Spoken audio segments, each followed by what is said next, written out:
Polar Bears take on the Williams College Eastmen. Good evening, everyone. My name is Joe Beninati, and welcome to Bowdoin College's Dayton Arena. Tonight, as we mentioned, two teams in transition. For the visiting F-men from Williams College, it's their first year under head coach Bill Kangas.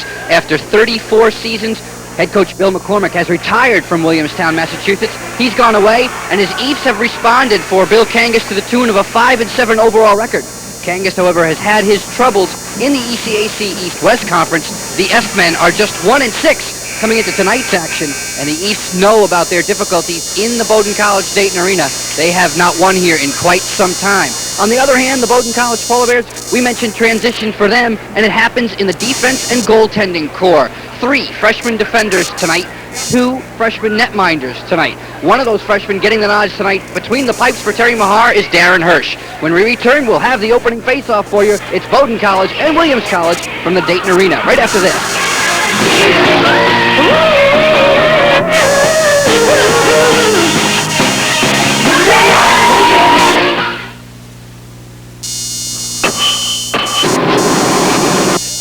Bowdoin snow throwers. Still handcrafted and cast iron tough.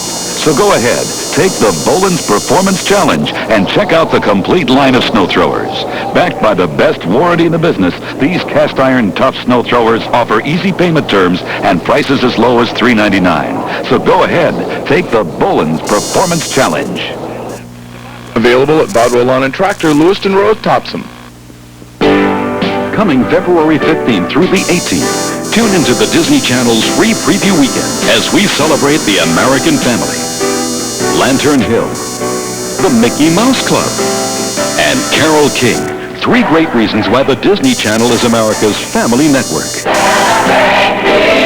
And when you subscribe to the Disney Channel, you can get a free Mickey Mouse Club wall clock. So don't miss the Disney Channel's free preview February 15th through the 18th. Save your dough. For a limited time, Domino's Pizza has a New Year's deal. 2 pizzas each with 1 topping for only $10.95. So call Domino's Pizza on the double. We'll be there in 30 minutes or less, hot and fresh. 2 pizzas just $10.95. Call Domino's Pizza. Nobody delivers better. Call Domino's now in Brunswick 729-5561 and in Topsom 725-1400. Welcome back to Bowdoin College's Dayton Arena. Joe Beninati with you tonight. Glad you've joined us this evening on Casco Cable Channel 13 as we begin our 4th season together. And the Williams College F-men and the Bowdoin College Polar Bears have made it to the ice surface, and we're just moments away. Together. We're just moments away from our starting face-off. Williams College, as we call first period play, will skate left to right. The road purple, trimmed in gold and white. The Bowdoin College Polar Bears right to left, the home whites, trimmed in silver and black. And we're just about set for our starting lineups. Delivers to their customers. And as we mentioned, Darren Hirsch will get the call for the Polar Bears. It'll be Sean Ford in the net for Williams.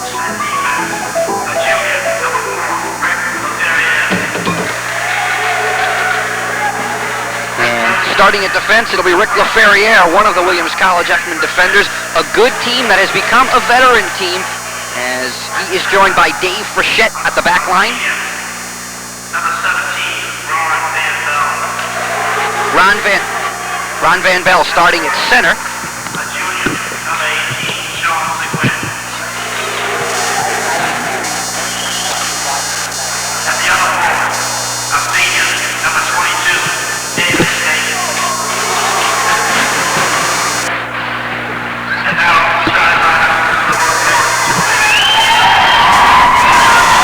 Terry Mahar getting his charges ready.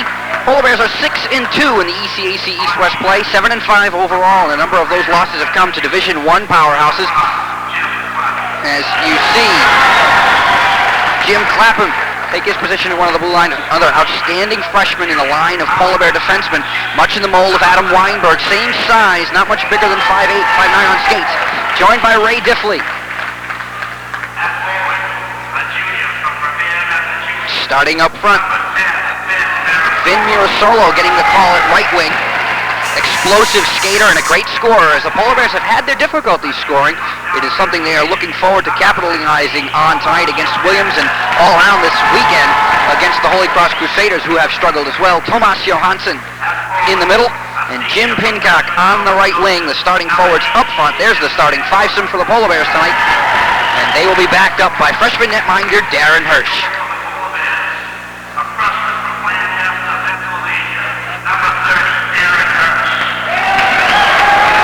Darren Hirsch, highly touted out of Lawrence Academy, formerly coached by Charlie Corey, who is now the head man in Waterville for the Colby College White Mules.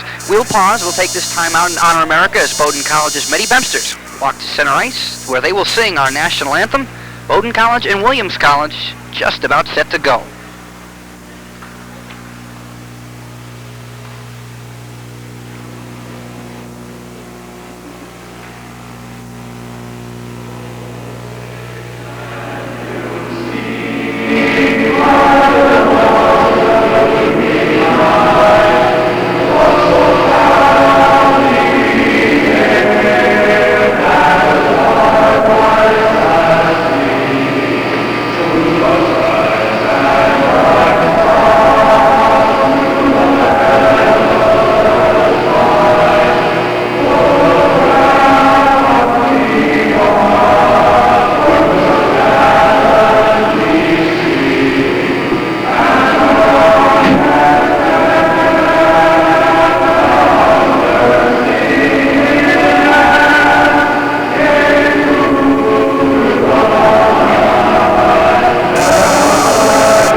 Job by Bowdoin College's Medi Bemsters. A good Friday evening to you as the Williams College Eastmen get set to take on the Bowdoin College Polar Bears. The F-men coming in 1-6 in ECAC East-West play. Polar Bears 6-2. Their only two losses have been suffered to the Babson College Beavers. Polar Bears having some difficulty scoring of late. This is something that Terry Mahar has told his charges to concentrate on this weekend as they entertain Williams and Holy Cross in succession. We remind you that Bowdoin College Polar Bear Hockey is brought to you by Bodwell Lawn and Tractor. Bodwell Lawn and Tractor featuring the complete line of iron tough Bolin snow throwers. Call 729-4151. Bodwell Lawn and Tractor, located on Route 196 in Topsom. We get set for this one. Tomas Johansson, Vin Mirasolo, and Jim Pincock up front for the Polar Bears, countered by Dave Bakken, Ron Van Bell, and Sean Seguin. The two big, potent offensive lines meeting at the start. Darren Hirsch, the goal to our right. Sean Ford, the goal to our left. Van Bell, and Mirasolo on the draw. And the Polar Bears are enjoying this one tonight. Their first tour of duty in the Bowdoin College Dayton Arena in over 6 weeks, and they'll be looking to impress early. We're underway. This is Ray Diffley dumping into the neutral zone, where Darryl Frechette sends right back in, and he caught Sean Seguin astride offside just 7 seconds into the contest. We're tied at 0. Mirasolo, another great skater. Tomas Johansson has great speed, as does Jim Pincock. This line should dominate, and all three of them veteran players who have been in Terry Mahar's arsenal for quite some time. Same can be said for Van Bell, Seguin, and Bakken. Again, three talented veteran players. This is Ray Diffley to the freshman defense partner Jim Klapman. Ahead for Tomas Johansson, stolen away by Van Bell, who controls in the neutral zone. Pincock right-winging for Johansson. In a race there, beaten to the play by Rick LaFerriere. LaFerriere coming out the right wing boards for Seguin. Gives it up to Pincock, who presses at the line, but gives it right back for LaFerriere. 75-footer wide of tonight's starting netminder Darren Hirsch. And Seguin and Diffley combined to force the play up into the spectator section. And there you see a good look at the Bowdoin College players bench. Terry Mahar wants to make a line change just 35 seconds into the contest. Brad Chin put on ice, centered by Jeff Gorman, his first start in a Polar Bear uniform. Gorman studying away in his junior season. And Steve Cashin, who is red hot, 6 goals, 10 assists for 16 points. And here comes Cashin flying back. Right wing feed, Chin in alone. He scores!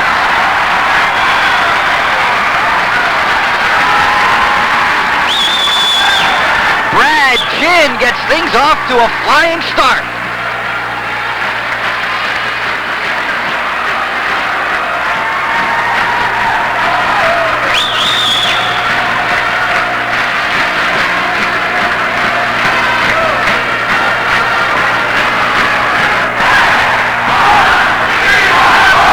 the leading goal getter for the Polar Bears, gets his 11th of the season. The time of the goal, 42 seconds, and Bowdoin has the lead marker on top of Williams, 1-0. Billy Hansen on the draw, loses it to Chris Delaney, and the Polar Bears look for more. Dumping into the Effman territory, Jim Jasinski for Chris Briggs, around for Rob Abel. Abel bothered there by E.J. Coveney. Coveney sneaking out of the corner, tries a centering feed. He's looking for Kavanaugh, and that's broken up. Hansen deflects it back into neutral zone territory. Given away there by Mark McLean, playing the defensive right wing corner behind Darren Hirsch. 18:45 to go in period number 1. If you're just joining us, the Polar Bears on top early. Brad Chin at the 42-second mark. McLean seals his man to the boards. Sneaking out here is Abel, trying to center for Jasinski. Comes right to Coveney, moves Kavanaugh away. Kavanaugh into Effman territory. Nice move, drive, and that hit the outside of the net. And it had Sean Ford beaten. Playing back here, it's Chris Briggs. He gives away. Briggs again on the rebound, gets it and sends it the length of the ice. Darren Hirsch comes out, starts the breakout ahead, and Brad Chin tries to catch the Effman on the line change. Streaking down the boards. Chin has it poked off of his stick. Good defensive job there by Gordy Lawrence. Lawrence ahead for John McCormick. McCormick, as he got to the Bowdoin line, the winger on his right side, Mark Hall, way offside. So that will give us a neutral zone draw. 18:05 to go in period number 1. Polar Bears on top 1-0. Brad Chin, his 11th of the season, brilliantly set up by Steve Cashin, capitalizing on a 2-on-1 early. And the Polar Bears do exactly what they wanted in this one. They've been having trouble scoring goals, and they score inside the game's first minute. Darren Hirsch holds and leaves for the turning stick of Ryan Clifford. Clifford ahead, looking for the breaking Jeff Wood. Wood has it go off of his skates, and now Clifford recaptures for the Polar Bears. On his backhand to send in, Kurt Liebig will give chase. Dave Frechette beats him to the play, winds it around for Williams. Bowdoin doing a nice job of forechecking early on. Frechette winds it around for LaFerriere. Boom to the backboards by Liebig. Liebig has nobody to get it to, just gives it away in the left wing corner. Jeff Wood working hard. Paul Nelson joining up front. The defenseman turned left wing. Watches as Frechette moves Williams out of the zone. Long drive, glove down easily by Darren Hirsch. He leaves for co-captain John Ash. Ash's flip feed will be kept in at the line. Moving in here, a centering drive looking for Seguin, and goaltender Hirsch will take no chances, putting the clamps on that one. Bowdoin College Polar Bear Hockey, as you take a good look at the freshman netminder out of Lawrence Academy, Darren Hirsch. Pair of freshmen right there, as Bowdoin has gone to the youth movement in the blue line territory. Domino's Pizza is bringing you tonight's Bowdoin College Polar Bear Hockey game. Pizza delivered in 30 minutes or less, and it's guaranteed. Try their new pan pizza. In Brunswick, try 729-5561, and in Topsom, 725-1400. Back to the live play we go. Peter Kravchuk's flip feed ahead for Mirasolo, a bit too far. He's in a race there with Spear. Working into the defensive corner. John Spear wins the battle. Mirasolo locking up. Tries to come away with it, and he'll watch as Ron Van Bell breaks the East back. Sean Seguin will dump in. Van Bell chases down. Mirasolo recaptures. Tries to flip it clear, and as he does, it deflects off of Mark Hall into the Bowdoin College players bench, so we'll get yet another neutral zone draw, and that'll give both coaches a chance to make wholesale line changes. Joe Beninati with you. Glad you've joined us tonight. Casco Cable Channel 13 live. Bowdoin College Polar Bear Hockey coming from Bowdoin College's Dayton Arena. And as we mentioned, the first time the Polar Bears have played here in Brunswick in some 6 weeks after 6 consecutive road games. Ray Diffley to his defense partner Clapman. Clapman has trouble controlling it. Delaney leaves for Clapman, who winds it around for Coveney. Coveney can't clear. Chris Briggs drive from the point. Stopped there by Hirsch, and he quickly covers the rebound and will force the face-off to his left. Good job there by the Polar Bear defenders in front of Hirsch, giving him plenty of room to see the shot as it comes in. And then the young netminder does the job himself. Doesn't leave a careless rebound. Take a good look at Chris Delaney, waiting for his opposition center iceman. Delaney, through the first portion of the season, 6 goals, 7 assists for 13 points, a sophomore out of Watertown, Mass. And he started the year a house of fire, has a 4-goal game to his credit this season. And then, like the rest of the Polar Bear offensive arsenal, has struggled of late. But to their credit, Bowdoin has played some very difficult teams mixed in between during this stretch. Babson College, the University of Maine, the University of New Hampshire, tough teams to get goals against. Hansen wins the draw back for LaFerriere. His point drive broken up before it ever reached Hirsch. Trying to flip clear and doing so, and in his haste to clear the zone, Jim Clapman fires it up into the student section here. Late arriving crowd And they are arriving late, and they have missed Brad Chinn's opening goal of the contest. Chinn's 11th of the season. The time of the goal, 42 seconds, and the Polar Bears are on top 1-0. Chris Delaney digging in against Bill Hansen. Hansen talking with Rick LaFerriere as he tries to win this draw back to the big blue liner to get the point shot.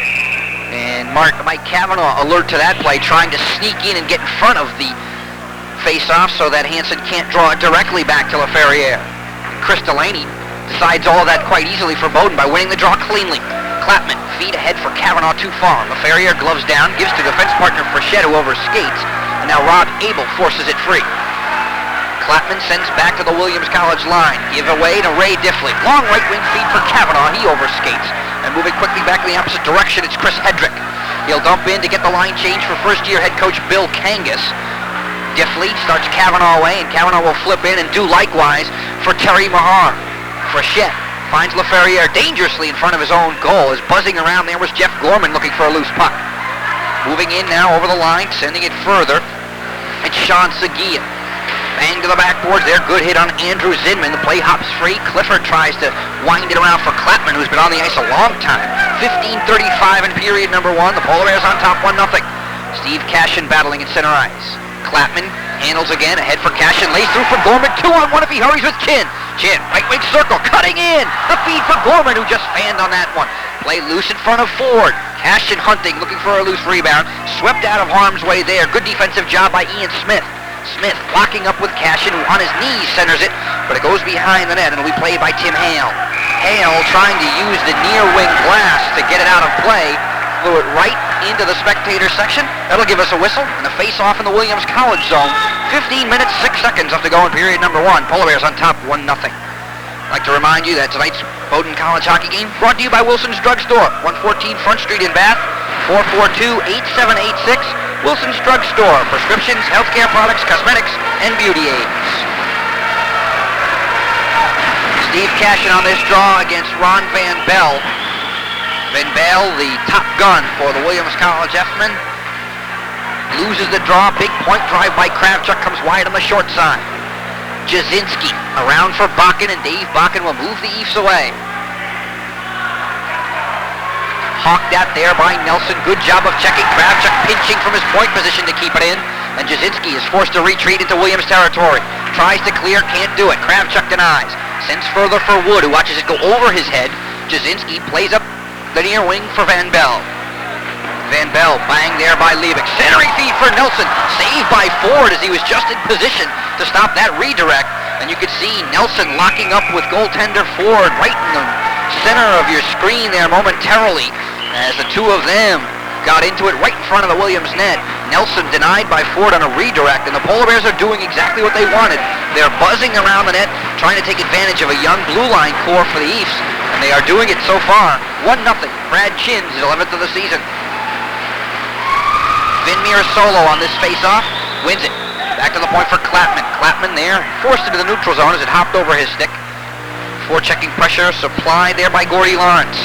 Clapman sends in a 75-footer, goes wide on the near wing side. Over the stick of Jim Pincock, kept in by Clapman. Drive deflected, save Ford, and he sprawls to cover the rebound as Pincock was looking for his goal as he was hunting in the slot. Pincock coming into tonight's action, 3 goals, 10 assists, 13 points for the senior from Bedford, Nova Scotia.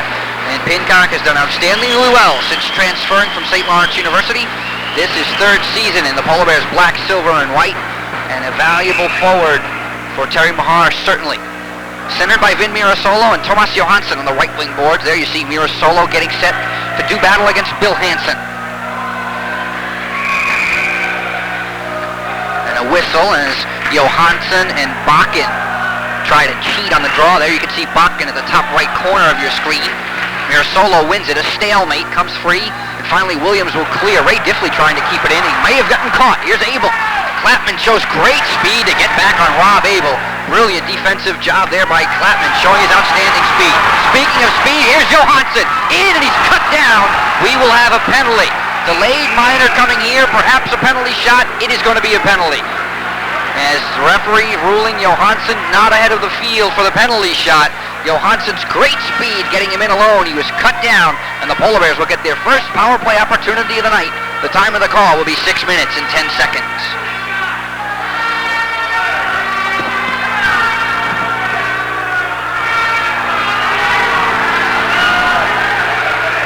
Terry Mahar pleading his case as he's talking to Jim Pincock. I believe Johansson, in terms of Mahar, was ahead of the field far enough to draw a penalty shot, but that is going to fall upon deaf ears as Terry Mahar was looking for a reason why Johansson, speeding through the neutral zone, had an advantage, had a little step on his defender, and you have to be completely in the clear to draw the penalty shot. The referee's ruling that Johansson was not in full control ahead of the field, and the 2-minute minor is whistled, so the Polar Bear power play unit gets its first chance of the night. Cleared past Klapman at the point, and the freshman defenseman obviously has the faith of head coach Terry Mahar. He's on the ice in all situations. Klapman goes right wing for Cashin, who puts on the brakes. Comes back to the point for Diffley. Diffley, away from the checking of Andy Zinman, sends down low for Chin. Chin sneaking out of the corner, centering feed. Golden opportunity for Jeff Gorman, and it just went under his stick. Klapman keeps in, holds, finds Gorman right wing circle to the point for Diffley. Through a screen, broken up before it ever reached the net. Bakken tries to clear, can't do it. Cashin and Bakken battle, defensive right wing corner. Cashin kicks it out for Gorman, leaves for Cashin, holds, left point Diffley, walks the line to set the umbrella. Klapman, diagonal for Cashin. Cashin bothered again by Bakken, and Bakken does a good job staying in the passing lane. Here's Klapman, another diagonal feed, turnaround drive was broken up as Cashin tried to get it on goal. John Spear got the 2-minute minor for tripping. Cashin on the backhander wide on the short side. The time of the penalty, 6:10. This is Brad Chin, 53 seconds left in the Polar Bear man power advantage. Chin, right wing circle. Sneaking out of the corner now. Centers down low for Gorman. Through the crease as he tried to get it to the near wing post. And Sean Ford would have none of it. Puts the clamps on it and forces the draw to his right. 44 seconds left to go in the Polar Bears' first power play opportunity of the evening. Bowdoin on top, 1-0. Brad Chin, the game's only goal, his 11th of the season at the 42-second mark. Chris Delaney centers this line in between E.J. Coveney and Mike Cavanaugh. Mark McLean and Peter Kravchuk 5 on ice for Terry Mahar, the power play unit. This is Delaney interchanging with Coveney. Delaney, top of the circle, leaves for Coveney. Right point, Kravchuk, big drive broken up. Good job to get in the way of that. It was Sean Seguin. McLean walking in, lets it go, looking for the deflection from Cavanaugh, and it jumped over his stick. Kravchuk, a great job to keep it in. Momentarily, however, as Seguin battles with him, LaFerriere tries to flip it clear, and then he throws it clear. No call. Could have been closing the hand on the puck, as you had to throw it that way, but no call comes. Cavanaugh holds away from LaFerriere, now leaves for Delaney. Returns for Cavanaugh. Once more for Delaney. Back for Cavanaugh as they play give and go, and that one just fails to connect. Delaney's centering try, gloved down by Ford, who'll force the face-off and give both coaches an opportunity to change their units as the power play for the Polar Bears has expired. John Spear returning to the ice surface, and will play at even strength. We'd like to remind you about some upcoming games on Casco Cable Channel 13. Tuesday, January the 30th, girls basketball as Brunswick takes on Mount Ararat in Mount Ararat. Should be a good one. This coming Tuesday, January the 30th. Pair of eights on the draw. Pair of eights being asked to leave the draw. Jeff Wood being sent out. Paul Nelson will dig in for the Polar Bears as he'll draw against Bill Hansen. Back to the point. Drive comes through a screen by Clifford, broken up. And now Hansen forces Williams into the neutral zone. Back checking there is Kurt Liebeck, who'll send it in. Polar Bears have dominated the play territorially, and they lead on the scoreboard 1-0. Behind goaltender Sean Ford, trying to flip it clear. Chris Hedrick, he does do so into the neutral zone. Clifford gloving down, holds his position well, and loses finally to Rob Abel, who'll dump it in. Darren Hirsch leaves for John Ash. Unmolested, the Polar Bears will break the right wing feed right on the money. Here's Jeff Wood, streaking through the neutral zone. He'll send it in. Ford had a little trouble with that one as it came in knuckleball style, but he does manage to turn it away and leave for the turning stick of Andy Zinman. Dumping it in, defensive left wing corner. Battling it's Gordy Lawrence, tied up there with Clifford. Joined there by Mirasolo, and the Polar Bears had the manpower advantage, 2-on-1 in the corner, and they come away with the puck. Flip ahead for Pincock. Right wing streaking here, down the boards. Coming in is Johansson. turning in. He's hooked off the play. And Ford got a chunk of that as Pincock was hunting for the rebound. Kept in by Clapman. Clapman centers towards goal. Deflection try there. Goes wide on the long side as Mira Solo tried to redirect it home. They battle behind the net. 4 players involved. Mira Solo wins it for Bowdoin. Hale bumps him to the boards. Pincock steals out of the corner. Centering feed, Johansson! As he tried to get it through a maze of legs, it hit several and went wide. Loose in front. The rebound, they score! Jim Pincock!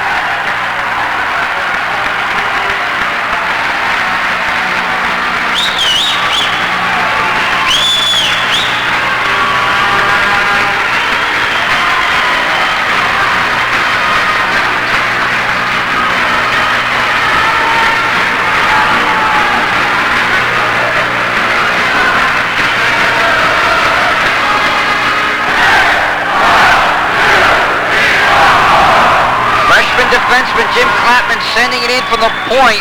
Broken up before it ever got to the net after Johansson had a great scoring bid. The rebound lying free. And I believe it was Jim Pincock putting it upstairs. Might have been Mirasolo. We'll wait for the official call, but regardless, the Polar Bears have a lead of 2 goals now at the time of the goal, 9:53. Play back underway. In the neutral zone, heavy hitting goes on, and Ian Smith steals back for the East. Sends in Zinman. 2-on-1, and they went long feed for Bob Santry, and that's just a bit too far. Jim Pincock gets the goal, and for the senior, his 4th of the season. Steve Cashin leads for Jeff Gorman. Gorman over skates, and the Polar Bears were offside at the line. 9 minutes, 47 seconds left to go in period number 1. A reminder to stay with us in between the first and second period. We'll be joined by Polar Bear co-captain, the senior right winger, Mike Cavanaugh was by earlier to talk with us. And in between periods 2 and 3, we'll have a live interview with Bowdoin College's new assistant coach, Joe King. Mark McLean dumps in behind Sean Ford. This is Jim Jasinski ahead, and they'll move in here in the presence of Ron Van Bell. Van Bell dumps in. Hirsch out of the net. Leaves for Kravchuk. Kravchuk bothered there by Bakken. In turn, Jeff Wood peels back from his center position to help out the defenseman and moves it away. Right winging for Brad Chin. Chin over the line, lays through for Cashin, and Cashin a stride over Anxious. As the Polar Bears once again showing their ability to click through the neutral zone. This is where they dominate. A team with great speed that can really make some plays on the regroup. As the play is coming out of their own zone, the breakout to perfection. Steve Cashin sent in alone, just a stride ahead of the play, or else he would have been in solo. Chris Delaney in between E.J. Coveney and Mike Cavanaugh. John Ash and Brian Clifford. 5 on ice for Terry Mahar. This is Ash trying to set up Delaney, and again, Polar Bears a little anxious on the right wing. Cavanaugh and Delaney both ahead of the play. Offside will give us another neutral zone draw. As you take a look at Chris Delaney, the sophomore, Watertown, Mass native, 4-goal game earlier in the season. He has 6th to date. And he is matched up against Ron Van Bell.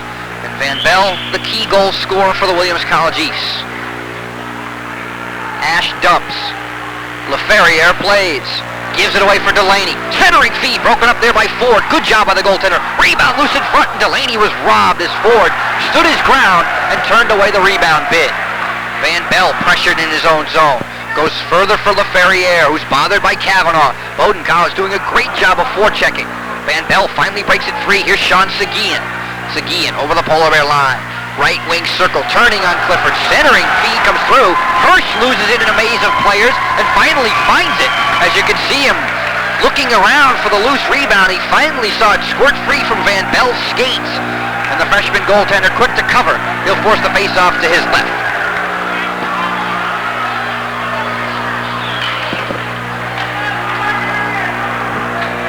Darren Hirsch and Jim Clapman. 2 names you're going to be hearing quite often this season and for 3 years to come. Both of them freshmen. And both of them aim to be the cornerstone of the Polar Bear defense in the future. This is Paul Nelson along with Liebeck. Drops for Liebeck. Left wing circle, centers for Nelson. Beautiful passing play, and Nelson's redirect goes wide on the short side. Williams sends it the length of the ice, icing the call. 8:17 to go in period number 1. Brad Chin at the 42-second mark Jim Pincock at 9:53, and the Polar Bears have a 2-goal lead. Tonight's Bowdoin College Polar Bear hockey game being brought to you by Thompson, Desmond & Payne, 115 Front Street in Bath, insuring against life's little surprises since 1920. Thompson, Desmond & Payne. Call Tom Perry or Greg Musk at 443-6248. Jeff Wood and Bill Hansen matched up. Face-off will come to the right of goaltender Sean Ford. Wood leaves for Nelson, sneaking out of the corner. Bumped hard there by Chris Briggs. Play back in the neutral zone, all the way back into Polar Bear defensive territory. This is Jim Klapman. Ahead for Liebig. Liebig fans on his attempt to send Wood away, and then Klapman bumps hard with John McCormick, but gets it free. Wood backhands ahead, too far. Polar Bears want the line change, icing the call. So the face-off will come all the way back into Bowdoin College zone. It'll come to the left of Darren Hirsch. And the Polar Bears coming into tonight's action 6-2 in conference play. Those 2 losses, both coming to the Babson College Beavers. Most recently, a 6-2 loss in Wellesley, and the regular season slate between the Polar Bears and the Beavers is complete. These 2 teams will not meet again until playoff time, Bowdoin and Babson, that is, and perhaps that is good news for Polar Bear faithful, as the Beavers are playing extremely well and are ranked very, very high in the current NCAA Division III poll. Jim Pincock lining up for the face-off, wins it cleanly away from Gordy Lawrence. McLean tries to send away Johansson, now has it back at his feet. Gives to Johansson, who loses. Sending it further into defensive territory, it's Mark Hall. Kravchuk for Johansson, and the Polar Bears will break. Mirasolo now, moving in, 3-on-2, leads for Johansson, walking in, fires, and goaltender Ford again with a big stop on Tomas Johansson. McLean's point drive broken up by the stick of John McCormick, and it deflects into the meshing behind the net over the Williams cage. So we will have yet another face-off. First period filled with face-off, just 7 minutes, 18 seconds left to go in period number 1. If you are just joining us, glad to have you aboard tonight. Joe Beninati, Casco Cable Channel 13 live tonight. Bowdoin College Polar Bear Hockey, our 4th season covering the Polar Bears live in Dayton Arena. And they have a 2-0 lead over the Williams College East. Jeff Gorman centers this line in between Steve Cashin and Brad Chin. That was Brian Clifford gloving down, leaves and watches as John Ash turns in his own territory. Giveaway, centering feed there coming through from Santry, fails to connect. LaFerriere keeps in, tries to find Santry, who's buried to the backboard by Gorman. Sneaking out of the corner, short side drive, turned away, as that was Andrew Zinman getting an off-angle shot on Hirsch. Hirsch looks on as Clifford overskates and hauls down a player, no call. Bill Kangas up on the bench looking for a call there. Could have been a trip. Feeding ahead, here's Brad Chin, hauled down. And Andrew Zinman's going to get the gate. A minor, 2 minutes for hooking, the time of the call. 13 minutes, 20 seconds, and the Polar Bears will get power play opportunity number 2. They're 0 for 1.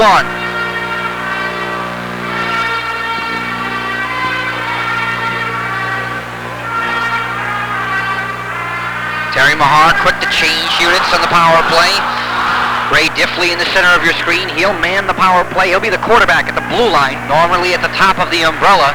In the umbrella power play, one defenseman up high on the blue line, then 2 wingers on diagonals from that point man, and then 2 players down low hunting for rebounds. And they will move the puck quickly from the top of the umbrella to the wings and try to open up passing lanes. And the key feed is a diagonal pass across the box defense. That usually creates 2-on-1 chances out of the corner. But that only matters when you have the puck in the defensive zone, as the Polar Bears will chase back in their own end. Minute 40 left in the power play, 6:20 in period number 1. E.J. Coveney ahead for Delaney. Delaney turning on the defense, moving in now, circles the net. Looks to set it up, and he does. Here's Diffley, left point. Walks the umbrella now for Klapman. Big drive, broken up as he took too long to get it away. Sean Seguin getting in the way of that. Kavanaugh. Point Diffley. Diffley through a screen, saved by Ford as he went to the butterfly and got a chunk of that with the left pad and glove. Williams clears the zone.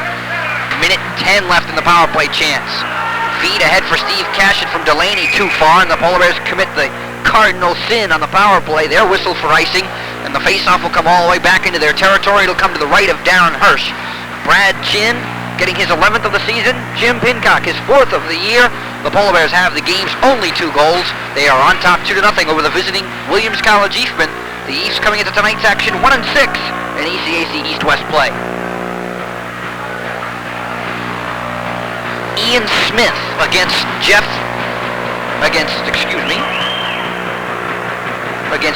Wood on the draw. I thought that might have been Jeff Gorman, but it is indeed Wood, and the Polar Bears started away. Cashin intercepting, good job there by Chris Briggs to step up. McLean for Kravchuk. Moving through, here's Cashin. Tries to center for Wood, broken up. Glove down there by McLean at the left point. This is Brad Chin. Chin holding. 40 seconds in the power play. Goes behind the net for Wood. Eye to eye with Jasinski. Wood down low looking for Chin. Jasinski right there once more. Back to the point, pinching down. Here's Kravchuk to keep it in. Cashin trying to get it back to the point for McLean, and the official got in the way of that. Jasinski controls now for the East. 20 seconds in the power play. Ian Smith loses, and now Chris Briggs will ram at the length of the ice. And the Polar Bear power play that has struggled along this season is about to fail for its 2nd time in the first 20 minutes of play. Brad Chin regroups the Polar Bears. Ahead for Johansson, too far. Johansson tries to capture at his own line. Rob Abel, big, strong winger, dumps it further. And Peter Kravchuk turns behind Darren Hirsch. We skate at full strength. Play loose in front. Santry tries to get it towards goal. That one fired wide on the long side by Chris Hedrick. Pincock tries to clear. Can't do it. Kept in by LaFerriere. Abel centers towards the net. And Peter Kravchuk will move the Polar Bears away 3-on-2. This is Pincock cutting in. Pincock centers through the skates of Vin Mirasolo, who was alone in the slot, but couldn't bang it home. Rob Abel tries to backhand it clear, and he does to relieve the pressure, but in so doing, fires it into the spectators' bench. 4 minutes, 3 seconds left to go in the first period of play. A reminder again, stay with us in between periods 1 and 2. Bowdoin College Polar Bear co-captain Mike Cavanaugh will be joining us in a pre-taped interview, and you'll get to hear some of the insights of the Polar Bears senior right winger, as the Polar Bears are already 12 games complete in their 1989-90 schedule. Jeff Wood digging in against Ron Van Bell. And again, Kurt Liebig trying to cheat in on the draw, trying to get the feed from Wood. There's the perfect example of it, and Liebig rifles it wide on the long side. That's why you cheat and get on the draw. Try to sneak in and steal it away, and Liebig fired it wide on a golden opportunity. This is Van Bell. Van Bell sneaking his way back in, loses the puck off of his stick to John Ash. Ash tries to backhand it clear, and Dave Bakken keeps it in. Jeff Wood, bothered by Van Bell. Bakken will bang Liebig to the boards. Big point drive through a screen, snuck up on goaltender Hirsch, but caught the side of the net. John Spear letting that one go. Spear tries to keep it in at the line, and good effort to keep it in with a dive, but he did not keep it in the Polar Bear defensive territory. Caught for Williams College East offside, so we will have another neutral zone draw. A good look at the scoreboard here in the Dayton Arena, as the Polar Bears have got out in front early. A great start, just 42 seconds into the contest. It was Brad Chin, and Jim Pincock has also tallied for the Polar Bears at the 9:53 mark, his 4th of the year, Chin's 11th. Chris Delaney up front now on this face-off. Delaney drawing against Bob Santry. Delaney wins the draw near wing side for Cavanaugh, who loses, and Santry will play back for Chris Briggs. Briggs ahead for Andrew Zinman. Too far. Delaney races back into his own territory. Away from the checking of Smith. Centering feed for Zinman. Goes right through his skates, and E.J. Coveney moves the Polar Bears back. Kavanaugh will dump in. Ford will play it around. This is E.J. Coveney. Boom to the backboards. Ian to a Santry as Delaney comes in to lay a hit on him. And then Kavanaugh levels an East defender as he sent Jim Jasinski flying. This is Ray Diffley back in Polar Bear defensive territory. So we get the tight look at Diffley, moves it ahead. Working at the Eastman line, right wings it ahead. And E.J. Coveney, tired, needed the line change. Those two miscommunicate, will give Williams the easy chance to break it clear. They do. Andrew Zinman chips it ahead, alone on the left wing, moving in here quickly. It's Chris Hedrick. Drive, and Darren Hirsch with a great glove hand stop. And he will rob Chris Hedrick. best save of the night, bar none, for Darren Hirsch, and overall in the game, you're not going to find one better than that. As Hedrick got the break-in feed, it came flipping through the air. Hedrick unmarked down the left wing. A quick snapshot. He tried the long side, and Hirsch robbed him with a left hand. 2:28 left in period number one. Polar Bears on top, 2-0. Kravchuk, long left wing feed for Cashin, too far. This is Brad Chin trying to deflect it back in, and again, it hops out of play just over the Williams College players bench, and it'll have another neutral zone draw. Darren Hirsch, not tested very often here in period number one, as the Polar Bears have carried the play to the Eastman, but that, by far, an outstanding chance, and Hedrick was robbed cleanly. Jeff Gorman wins the draw, goes ahead, and Frechette has trouble with it, but not before he can get it over to his defense partner, LaFerriere. LaFerriere moving him away. 2-on-1, Billy Hansen cutting in. Abel unmarked on the wing. Deflection drive, he scores! Rob Abel on the deflection. Steve Cashin just a hair late in back-checking. That's all they needed. Great centering speed. And Abel chipped it over the glove hand of Darren Hirsch and high into the netting. And the Williams College East have come back and cut the lead to 1. The time of the goal, 17 minutes, 53 seconds.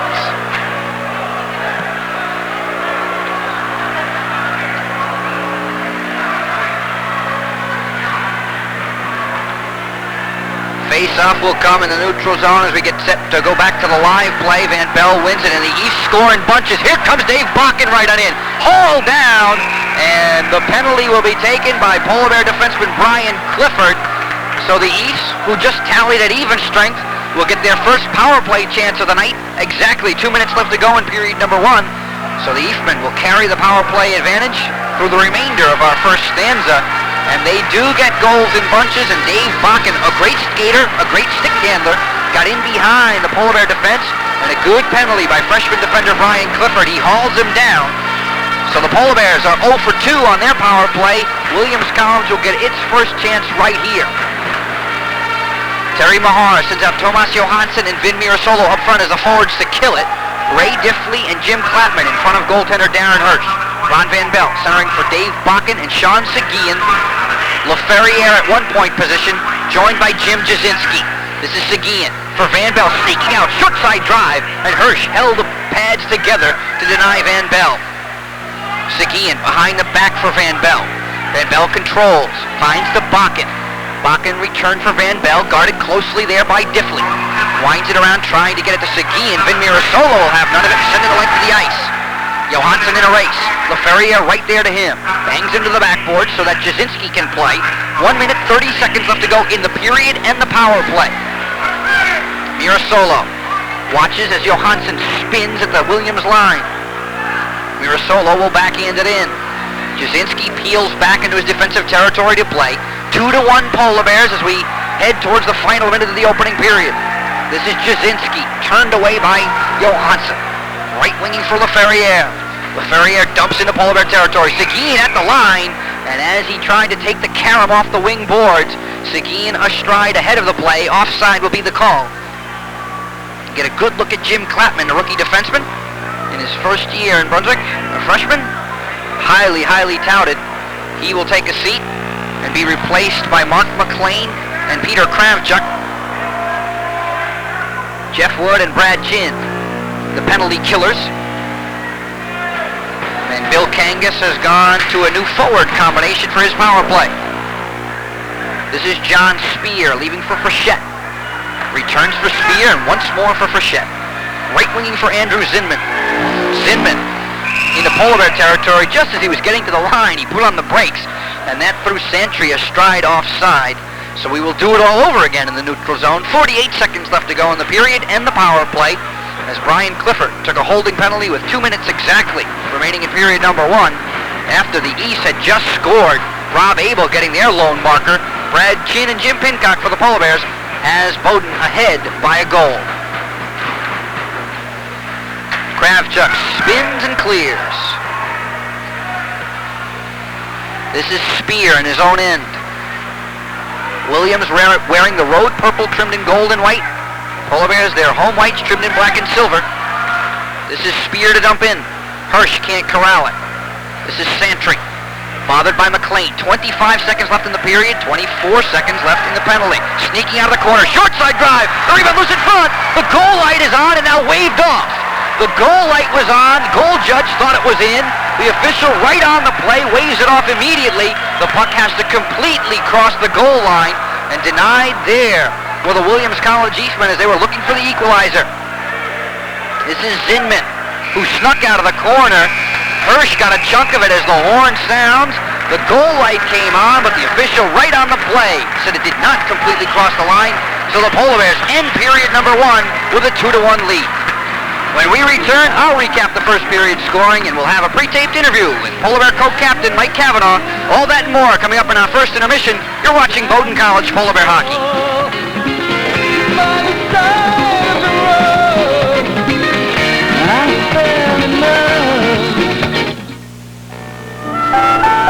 Wilson's Drug has been a friendly neighbor to Bath residents for over 70 years.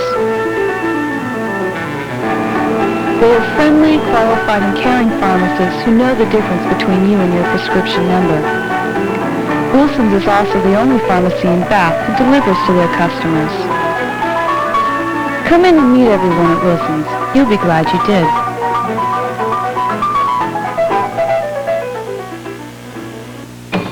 Catch the brightest stars, the biggest hits, the best movies on HBO. Leslie Nielsen is back on his Police Squad beat in the comedy smash The Naked Gun. Ted Danson, Isabella Rossellini, Sean Young, a romantic romp that's all in the family. Cousins. Tom Berenger, Charlie Sheen, and Corbin Burnson take the field for America's favorite pastime, Major League. Catch them all, the best movies on HBO.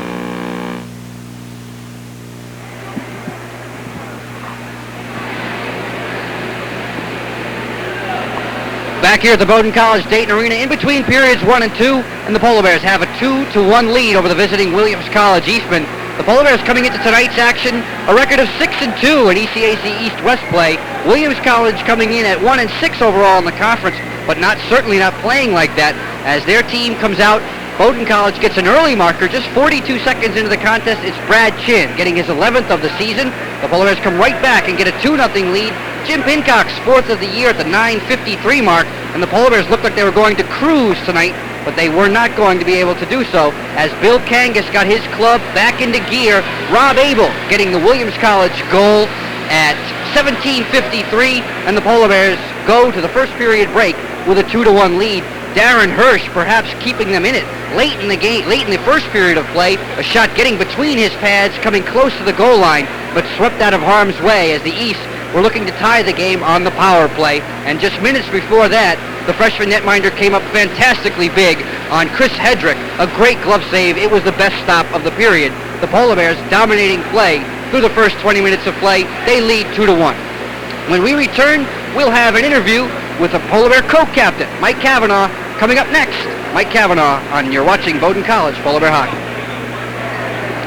Joe Beninati back at Bowdoin College's Dayton Arena. We're in between periods 1 and 2 tonight. The Polar Bears entertaining the Williams College Eastmen, and our guest in between periods 1 and 2, the Polar Bears captain, right winger, Mike Cavanaugh. Mike, nice to have you joining us tonight.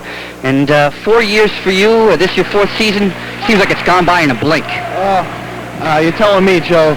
Coming in as a freshman, playing 1 or 2 games with the varsity, and then coming up sophomore year, and I just can't believe how fast it's going. Coach Terry Mahar now has established himself long ago as one of the best coaches in the country. Has he changed at all this season with a younger, talented squad? No, Coach Mahar has kept up the intensity that he always has throughout his career as long as I have been here. And with the younger freshmen, he's taken a little more time, but overall, he's pretty much keeping the same style that he has in the past. We mentioned the younger players, particularly on defense. 3 blue liners coming in as freshmen, as rookies, if you will. How does that change your game as a forward? Does it become more of a team defensive zone concept? With these 3 new freshmen, my game hasn't changed at all. In fact, it's actually opened up the forwards game. These 3 freshmen move the puck very well. They're offensive-minded, which helps us, and defensively, they've been doing a great job. Polar Bears coming into tonight's action, losers in only 2 ECAC East games, both of those to Babson. Babson traditionally a good defensive team.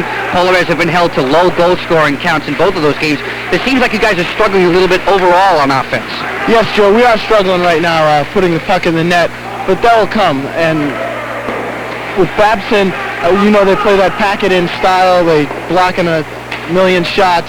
Along with the schedule we've been playing lately, we play them the second game of the year. They've had 9 under their belt. Then we come back after a long road trip to Chicago and, thrown into the Wolves down in their place at the recreation center down there. And it was a tough 2 games for us, but, we're glad to be home now with a little home cooking, and hopefully we can get this ball rolling again. On a positive note, the Polar Bears always tough here in Dayton Arena. You've got a number of veteran forwards in the lineup. As I scaled through the line sheets tonight, just some incredible talent in Jimmy Pincock and Tomas Johansson. What's going to get them started? What's going to make it click? Well, we switched the lines up a little bit tonight, hoping to maybe get something going. I don't think it'll take much. Once you get back here to Dayton Arena and you hear the crowd fired up and the student body ready to go, the adrenaline gets going, and I don't think it's going to take much to get those guys going. You mentioned Bowdoin playing back in Dayton Arena tonight, the first time in quite some time, close to 6 weeks, I believe it is.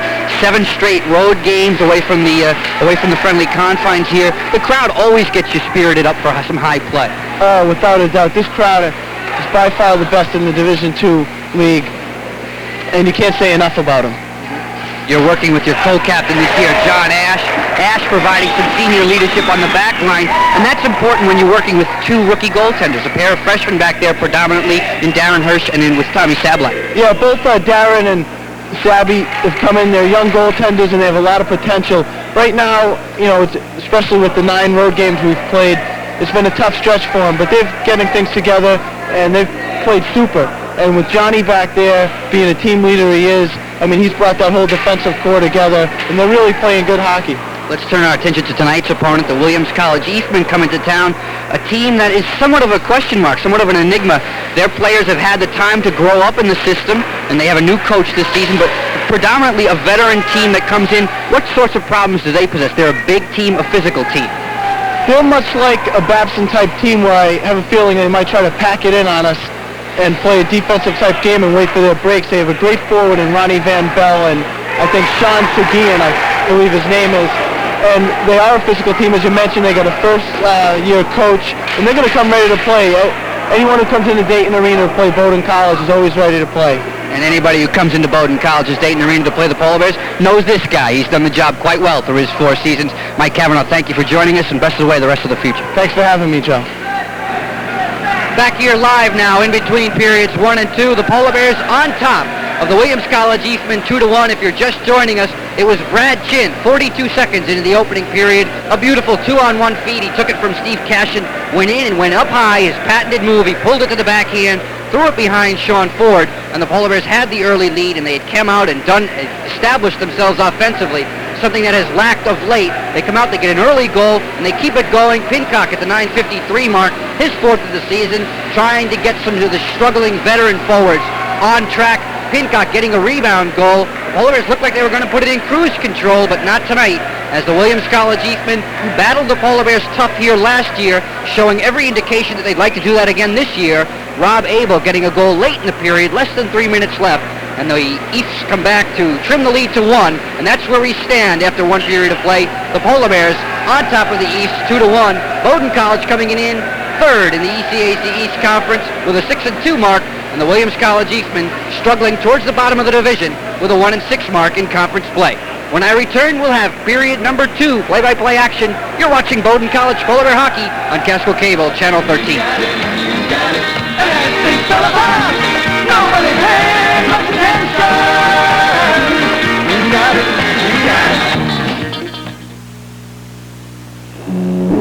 Thought you could navigate the channel even in the fog. Looks like you'll be navigating the dry dock for the rest of the season. And last summer, your son thought he hit the game winner? Instead, he had played glass. Thompson, Desmond & Payne Insurance has been insuring against life's little surprises for over 65 years. For your marine or homeowner's insurance, call Tom Perry at Thompson, Desmond & Payne, 115 Front Street, Bath. You know, some things give you a good feeling, like cutting wood for a winter fire. Or a steaming hot cup of chowder at J.R. Maxwell's. Walking in the woods.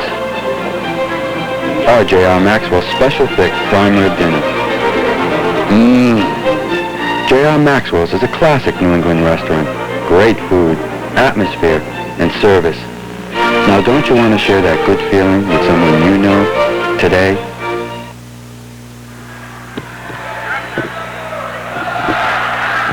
Back here live at the Bowdoin College Dayton Arena, just getting set for period number 2, awaiting the arrival of both of these teams tonight as we get a good look at a raucous student section. And as always, they turn out in force to support their Polar Bears. Bowdoin College. Brunswick Federal Savings wants to change the way you manage your checking with our now checking account. Postseason play in all of Terry Mahar's seasons, the conference finals in a pair of consecutive years, losing both times to Merrimack. So this definitely a program that has maintained its excellence and certainly has drawn rave reviews from the local fans in Brunswick who turn out night after night. And certainly Bowdoin College has done nothing to disappoint of late. They've done nothing to disappoint through 20 minutes of play here in the Bowdoin College Dayton Arena. The Polar Bears are on top of Williams 2-1, and this is their first game in some 6 weeks back here in the friendly confines of Dayton, as Bowdoin played 6 consecutive road games, and the Polar Bears facing some stiff competition in a number of those games. They took on Babson College, of course, a game that we detailed for you, a 6-2 loss in Wellesley. They also dropped an 11-4 count to the UMaine Black Bears, one of the highly rated teams in Division I ranks. The University of New Hampshire has also been a stalwart Division I team. They've defeated the Polar Bears 9-5. And Bowdoin, of course, as it does every odd year, traveling to the Lake Forest, Illinois area to participate in the Forester Classic. And as they usually do, every odd year, they reach the finals of this tournament, but as they usually don't do, this season they lost in the finals as the host Lake Foresters did a nice job to defeat the Polar Bears in the finals of their own tournament. Normally Lake Forest has trouble getting out of round number 1 in their own tournament.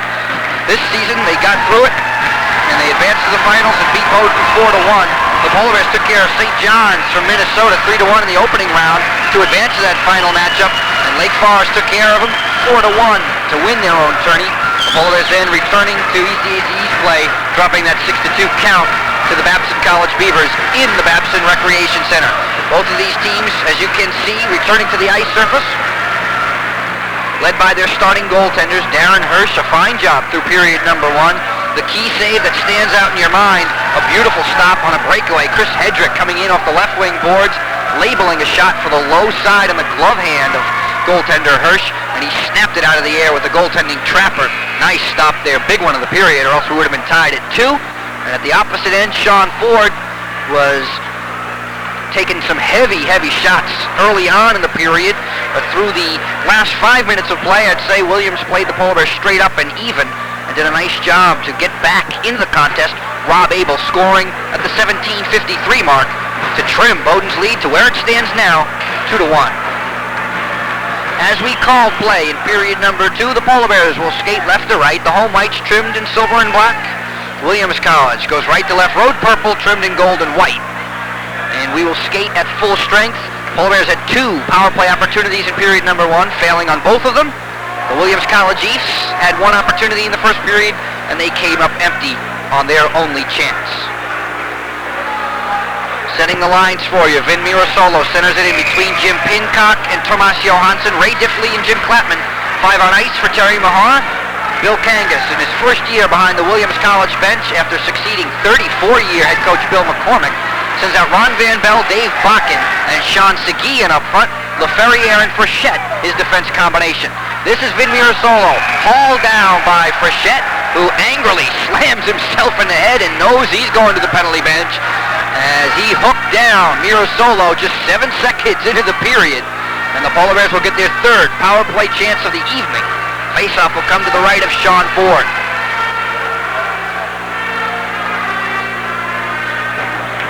Ron Van Bell in the center of your screen. There he is, big number 17, will face off against Vin Mirasolo. Off the draw, won by Van Bell and sent the length of the ice by John Spear. This is Clapman.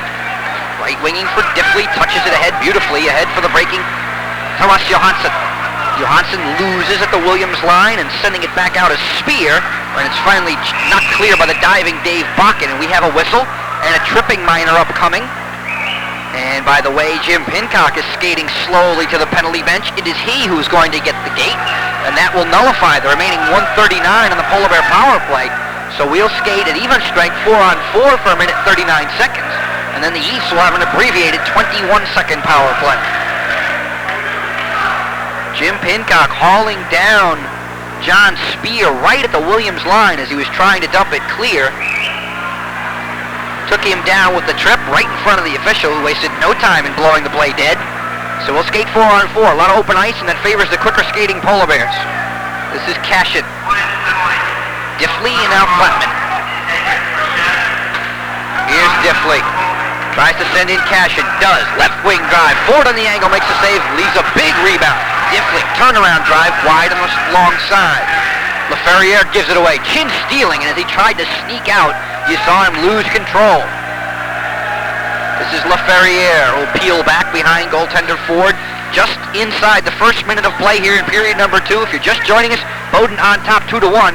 Brad Chin and Jim Pincock for the Polar Bears. Rob Abel for the Williams College East. Cashin finds Klapman. Klapman moving on LaFerriere. Puts on the brakes, and LaFerriere picks his pocket nicely. Ahead for Hedrick. Boom to the ice there by Cashin. A great hit, and Hedrick will be slow to his feet. Chin steals. Moves it back in. He's got Cashin with him. Tried to center and couldn't get it to him. Jasinski ahead for Abel, who'll move. One-on-one against Klapman. Wrist shot, and he tried to use Klapman for a screen, and the defenseman got a leg in front of that. Klapman tries to clear, can't do so. Bakken trying to break back as he looked for the feed from Ian Smith. That misfired, and this is Ray Diffley. For Klapman, in the middle looking for Cashin a bit too far. Spear and Cashin will battle along the left wing boards. Cashin holds at the Williams line, drew it out over the line, and ramming it right back in. He caught Brad Chin among other Polar Bears offside at the play. 1 minute 54 seconds into period number 2. 13 seconds left on the minor to Frechette. 34 seconds left on the minor to Pincock, and translated 13 seconds away of the Williams College Eastman from a 21-second power play. And Bill Kangas, preparing for that, gets 3 of his top 4 forwards on the ice. He goes with Van Bell, Seguin, and moves Bakken back to defense with LaFerriere. As soon as Frechette comes out of the penalty bench, he will join the power play unit, and Bakken will jump up front. This is Dave Bakken. Jeff Wood supplying the forechecking pressure. Bakken dipping away from him. Moves the East out of their own territory. Dave Bakken in full stride, he'll dump it in. Hirsch out of the net to cut it off. Crazy carom went right through the crease, and Seguin was just slow there, or else he would have had an easy one. This is Kravchuk ahead for Wood, who deflects it midair into the Williams zone. Polar Bears are down a man for just 6 seconds now. This is LaFerriere. Pokes it ahead for Seguin. Seguin left winging for Van Bell along with Bakken, and Van Bell overskated the puck as it came to him, and that was offside. As he jumped over the puck, it was hovering around the blue line, and Van Bell threw himself offside. Crazy sort of play. 17:28, period number 2. Polar Bears on top 2-1.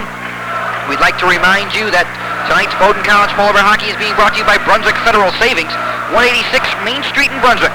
Brunswick Federal, combining all the personal service of a small town bank with competitive rates on savings accounts and certificates of deposit. Brunswick Federal, 186 Main Street in Brunswick. This is Brian Clifford. Rangy defenseman sends it in. Gets held up at the line. Kurt Liebig will dump in. Delayed offside. If the Polar Bears touch, and as Jeff Gorman does, the play is whistled dead. And of course the new rule, the tag-up rule in employ, as 2 of the 3 Polar Bears who were trapped deep tagged up, 1 of them didn't. And that's all it takes to cause the offside violation.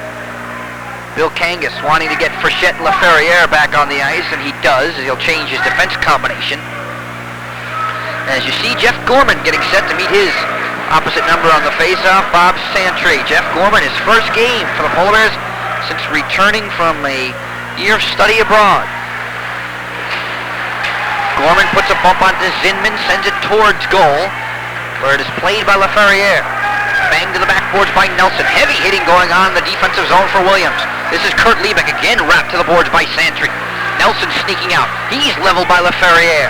Liebig tried to get it back to the point for Ash, and Williams will have nothing to do with that as Andrew Zinman pokes it clear. This is Zinman on his backhand. Intercepting, it's Liebig. Liebig will dump in.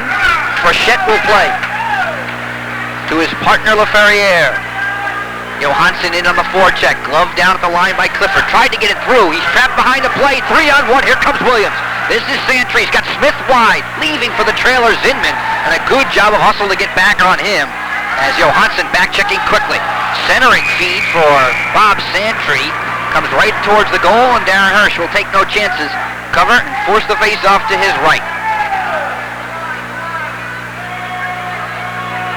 Polar Bears trapped there as Clifford came ahead trying to keep it at the line. The crowd roaring as one of this evening's on-ice officials took a spill.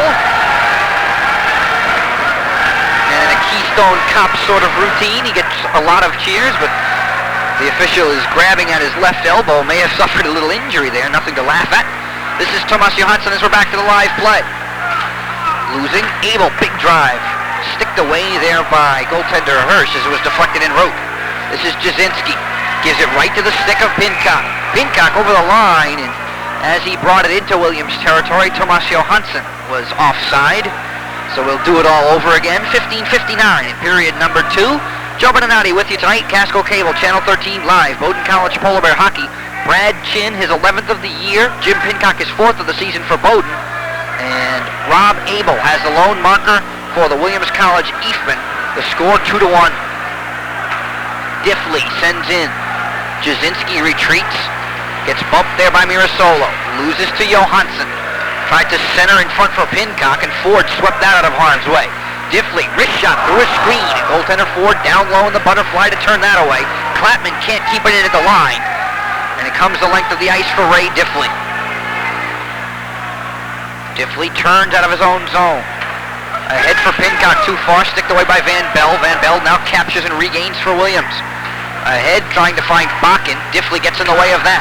Hands it right back to Chris Briggs, but Diffley takes the counter. He gives it away. Seguin, right winging for Van Bell. Now Bakken touches for Van Bell. Bakken moving in, skating through the slot on his wrist tip. Lets it go on his forehand, and that was broken up in front of the goal.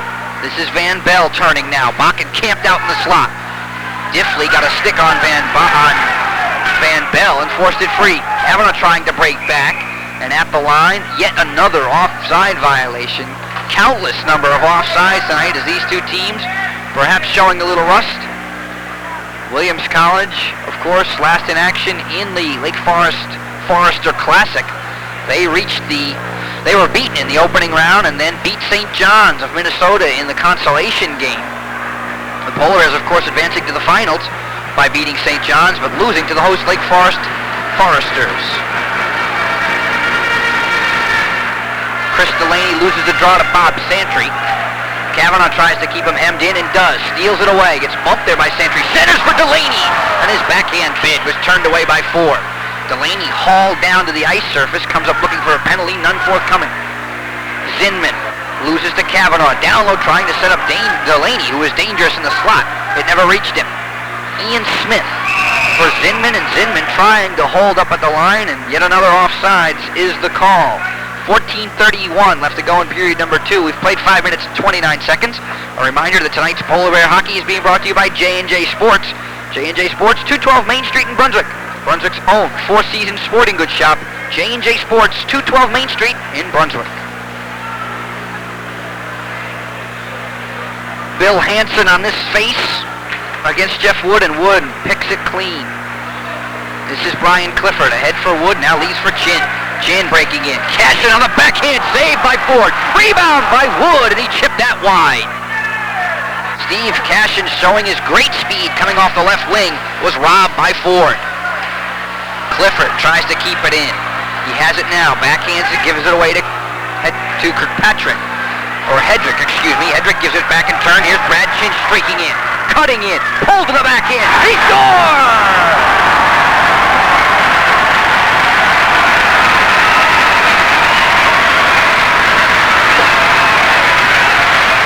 Brad Chin, his second of the night, 12th of the season. And the Polar Bears have the 2-goal lead back.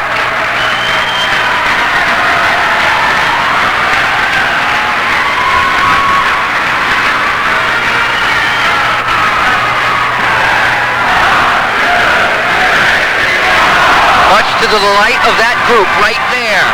Brad Chin, second of the night, 12th of the year, the time of the goal, 4 minutes, 1 second. And the Polar Bears have the lead back up to 2, 3-1.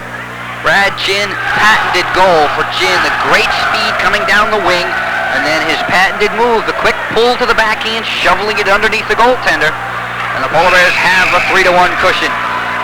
Off the ensuing face-off, the puck hops up into the spectators section.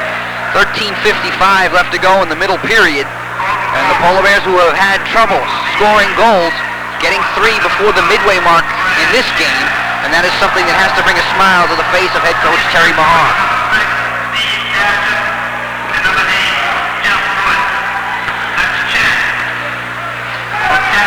This is Jim Clapman for Ray Diffley. Looking for Gorman, intercepted by Gordy Lawrence. He'll dump it back in. John McCormick sent to the boards there by Diffley. This is Liebig now, and joined there by Lawrence and Diffley. 4 players combining. Diffley finally wins the battle away. In the middle, he's got the streaking Jeff Gorman. Gorman moving now, dumps it in. Jasinski comes across to play for Williams. Winds it around for Lawrence. Clapman steps down, pinches in, puts a bump into Lawrence, but not before McCormick can free Williams and send it in. And he dumped it in from behind the center ice red line. Icing is the call. 13 minutes, 12 seconds to go in period number 2. The Polar Bears, on the strength of Brad Chin's second of the night, have a 3-1 lead. The only goal here in period number 2.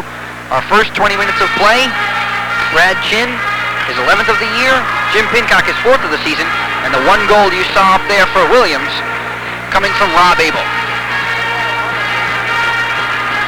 Vinny Mirasolo in between Tomas Johansson and Jim Pincock. Peter Kravchuk and Mark McLean. 5 on ice for Terry Mahar. Van Bell wins the draw. Back for LaFerriere. Ahead for Seguin. Tries to turn and wrap it out. McLean sends it right back. This is Pincock. Right point, Kravchuk knocking it down out of the air. Centers. Looking for Mirasolo on the redirect try, and that fails to connect. Seguin ahead for Van Bell. Van Bell moving with Bakken 2-on-1. Bakken's backhand feed as he tried to lay it through for Van Bell a bit too far. This is Bakken. Bumped to the boards by Kravchuk. Seguin tried to get it back to the point for LaFerriere and does. Big drive, broken up by Mirasolo en route. Behind the net, Seguin. Played off the puck by McLean. McLean tries to flip it ahead, and as he does that, it connects with one of the rafters high above the ice surface here in the Dayton Arena. 7 minutes, 29 seconds played. Polar Bears on top 3-1. We'd like to tell you that tonight's Bowdoin College Polar Bear hockey game is brought to you by J.R. Maxwell's, 122 Front Street in Bath. J.R. Maxwell's, friendly staff, great food, and a comfortable atmosphere, all at J.R. Maxwell's, 122 Front Street in Bath.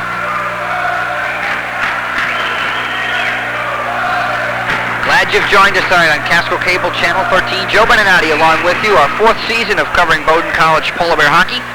First of 2 games that we'll carry for you live this year. The coming game, February the 6th, when the Polar Bears entertain the University of Massachusetts at Boston Beacons. Polar Bears and the Beacons meeting once earlier, a 7-5 win for the Polar Bears. Back underway. Williams putting some pressure on, losing control, and finally Chris Delaney takes it away from Ian Smith. Around for Clifford, tries to slam it clear, can't do it. Big point drive, goes wide on the short side, sent there by Tim Hale. Kavanaugh chips it past the on-rushing checker, and that was John Spear back into the neutral zone. This is Ash to send it in. Ford loses, here's Delaney. Tries to lay through for Kavanaugh, and Ian Smith back on his winger tightly to move Williams away. All down there by Kavanaugh, and Kavanaugh's going to get the gate. Santry inadvertently sending one in as the East were trying to get the extra attacker on. Slashing going to be the call. Whistle to Mike Kavanaugh. So the Polar Bears will face their second power play chance of this, the second period. 3rd overall for the East. They're 0 for their first 2. As play was coming back out of the Eastman zone, Mike Kavanaugh took down one of the Williams players. Could have been called a hook or a slash, and the on-ice official ruled it a slash at the time of the penalty. 8 minutes, 23 seconds. So the Polar Bears will guard their 2-goal lead now as they'll skate at a 5-on-4 manpower disadvantage. Van Bell wins the draw. LaFerriere leaves for Bakken, who dumps it further. This is Diffley, bothered by Seguin, stolen by Van Bell. Centering feed, they score! Beautiful passing play by Van Bell, Seguin, and Bakken. And laying it up on the backside, Dave Bakken, the man right in the middle of your screen, he gets the second goal of the night. And the Williams East on the power play draw to within 1.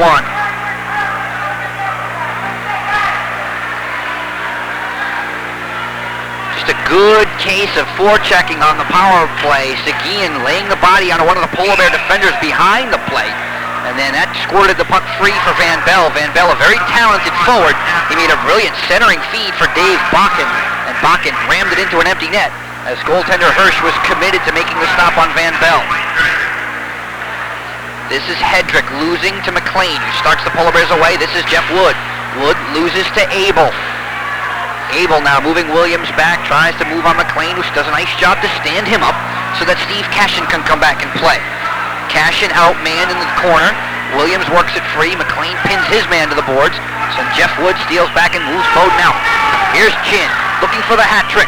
Chin in a race here, foot race with Frechette. Frechette uses his size advantage to take Chin to the boards. Pins him in there, gives him a little hold. No call coming. This is LaFerriere. Can't clear. Kravchuk fans it. Works out perfectly to Chin. Centers for Wood. Backhand drive and forward to the butterfly again to make that stop. Kravchuk keeps it in and sends it further. Cashin steals.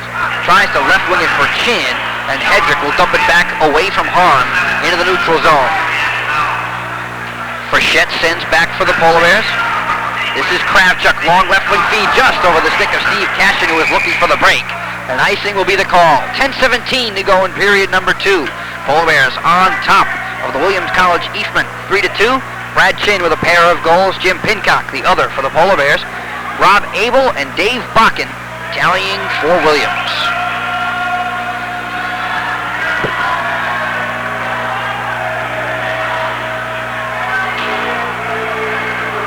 Van Bell right back out there. Big point drive as Van Bell won the draw right back for Timmy Hale. And Hale's right point drive comes right through to the stick of goaltender Darren Hirsch. Hirsch down, looking through the screen in the butterfly style. Had the puck come off the stick, and he quickly trapped it with the glove to force the face-off. Terry Mahar wants to change his forward line and will do so, as he will take off Gorman, Levick, and Nelson in favor of Mirasolo, Johansson, and Pincock. Van Bell and Mirasolo, the two players in the center of your screen. Tohas Johansson on the left wing, as you can see him battling, trying to take an advantage and get some position advantage. See, trying to cheat in, trying to seal off Seguin. He does a good job, and that's a perfect textbook example of how it's supposed to be done. The Polar Bears will break. Here comes a 3-on-1. Pincock will move. He's got the trail of Mirasolo. Tries to find Johansson, who is guarded closely by the back-checking Dave Bakken. Johansson loses in the defensive left wing corner for Williams, and Van Bell will send it the length of the ice right on net, so icing will be waived. This is Brian Clifford. Clifford tries to feather it through for Mirasolo, who plays back and leaves for Johansson. Johansson avoids the check of Van Bell, and as it's touched up by Jim Pincock, the Polar Bears are whistled for offside. Just past the midway portion of this one tonight in Brunswick. The Bowdoin College Dayton Arena, our site. The score, Bowdoin on top of Williams, 3-2. Polar Bears coming into tonight's action in third place in the ECAC East-West Conference with a record of 6-2. The Williams College East coming into tonight's play 1-6. Delaney loses the draw. Gordy Lawrence tries to come back the opposite direction. He will get some help from McCormick, who plays for Lawrence, who dumps it in. Ray Diffley ahead for Delaney. Delaney can't clear, and glove down here for Williams. Chris Briggs will dump it right back. 9:20 left to go in the second as Ray Diffley turns behind Darren Hirsch. Leaves for Delaney. Delaney sweeps out of the corner and moves the Polar Bears away. 3 across the line. Here's Cashin. Returns for Delaney. Cutting in. Tries to drop it for Cashin. And McCormick guarded him closely. This is big Chris Briggs. Briggs eludes the check of Delaney, tries to dump it along the near wing boards, and Jasinski will help out his defensive partner and moves it away. Giveaway. Cashin steals back, finds for Chin, who'll send it in. Great speed on this line.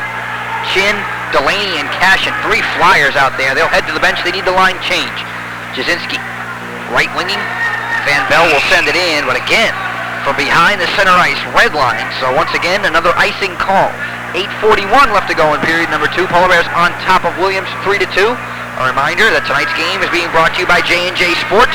J&J Sports, skates, athletic shoes, hockey equipment, and accessories, plus a complete line of sporting goods. You'll find it all at J&J Sports, 212 Main Street in Brunswick. Jeff Wood centers the line in between E.J. Coveney and Mike Cavanaugh. Mark McLean and Peter Kravchuk, the point men on this forward line. Bob Santry up front, splitting Ian Smith and Andrew Zinman. This is Frechette. Wards him off. Nice job to seal the Polar Bear forechecker there. Good job on E.J. Coveney. Santry will battle with Coveney now, and Frechette comes back once more. Leaves for his defense partner, LaFerriere, who avoids the check of Coveney. Wood tries to get it back to the point, and in so doing, it's stripped away and stolen by Santry. He'll dump it in. Hirsch plays it around the near wing boards, looking for McLean a bit too far. Zinman keeps in. Sneaking out of the corner at Smith. Centering drive. Hirsch has trouble corralling it. It comes right through the crease and finally to the near wing where Cavanaugh punches it ahead. Santry will ram it right back in. Play starting to get a little physical in the neutral zone. Teams coming up high with forearms and elbows. It's been an interesting sort of affair through the first 35 minutes of play. Pits and starts. This is Gorman ducking in. Wrist shot broken up before it ever reached the net. Liebig hunting for a rebound, won't get it as Bill Hansen comes back for Williams. Leaves for Hedrick. Hedrick bothered by Gorman. Hedrick diving to poke it out, and he does. John Ash will ram in. Ford directing traffic as plays for Paul Nelson. Centers for Liebig. Liebig turning the net. Wow, 3 Williams defenders migrating towards Liebig as he drew a crowd. Liebig hunting for a loose puck in there along with Nelson. As they tie up, Hedrick battling for Williams. It'll come free. Here's Liebig. Liebig, nice feed, diagonal point for Diffley. Big drive, and goaltender Ford high in the angle, turn that away with a stick. Diffley keeps it in. Only momentarily as it's forced back out by Ian Smith. John Ash regroups and sends it right back. 6:55 in period number 2. Polar Bears held a 2-1 lead after 1. They lead 3-2 now here in period number 2. Sent the length of the ice by Williams. Icing will be the call. Faceoff will come all the way back to the right of Sean Ford. And Sean Ford has done a nice job for first-year head coach Bill Kangas and the Williams College East. Ford has come up with a number of key saves, especially in the early going in period number 1. As he was under siege, he turned away a number of key chances, or else the Polar Bears would have been way out in front early. And then it gave the visiting East a chance to settle down. And they are right in this hockey game in a building where it is very difficult for the visitors to win. The Eastmen, not an impressive record in the ECAC East-West Conference, but playing very well with one of the top teams in the division. Van Bell bashing one player for the Polar Bears down to the ice surface. It was Peter Kravchuk who's slow to get up. He hit him from behind, no call, and Van Bell will streak back in. Drive, and right there, Darren Hirsch on the angle, and he'll trap that one with his left arm and left pad in combination and hold to force the face-off. Van Bell, very dangerous. Terry Mahar up in arms on the Polar Bear bench. He wanted to call on Van Bell for checking from behind as he flattened Peter Kravchuk. And as we see Kravchuk come towards the Polar Bear players bench, slow a little bit by that check as he took a vicious wrap, but appears to be okay as he skated to the bench under his own power. Mirasolo digging in against Van Bell. Van Bell wins it cleanly back to the point for Hale. Returns for Van Bell, who loses to Mirasolo. Mirasolo moves him in. Top of the left wing circle, goes further behind. There's Pincock sneaking out. Hale bumps him off. Johansson corrals for Bowdoin. Tries to set up Mirasolo behind the net. And coming back on the play was John Spear to deny. Dave Bakken, a lead feed too far ahead. And here's Jim Klapman. Talented freshman defenseman. Swings it through the neutral zone. Sends in. He has logged a lot of ice time as Klapman. Paired in the first defense combination for Terry Mahar along with the veteran Ray Diffley. Diffley keeps in, spinning at the line. He loves that little move, a little turnaround at the line to keep it in. Keeps Williams emmed in. Clapman tries to pinch ahead, gets caught. Here comes Santry, 2-on-1. He's got Seguin wide. Big drive, saved there by Hirsch. Rebound, loose in front. And Ian Smith had it hop over his stick, and the Polar Bears look to counterattack. Delaney turning on Briggs. Briggs wedges him to the boards. Good defensive job. So that Jasinski can control. Jasinski a near giveaway. Coming back is Santry. Smith leaves for Jasinski and away from the check of Stephen Cashin. Jasinski will move the east through the neutral zone. Back into Polar Bear territory. Ray Diffley lost an edge. Clapman comes over to cover for his defense partner. Brad Chin ahead of the field with the breakaway. Right on in. Pulls to the back and he scores! The hat trick!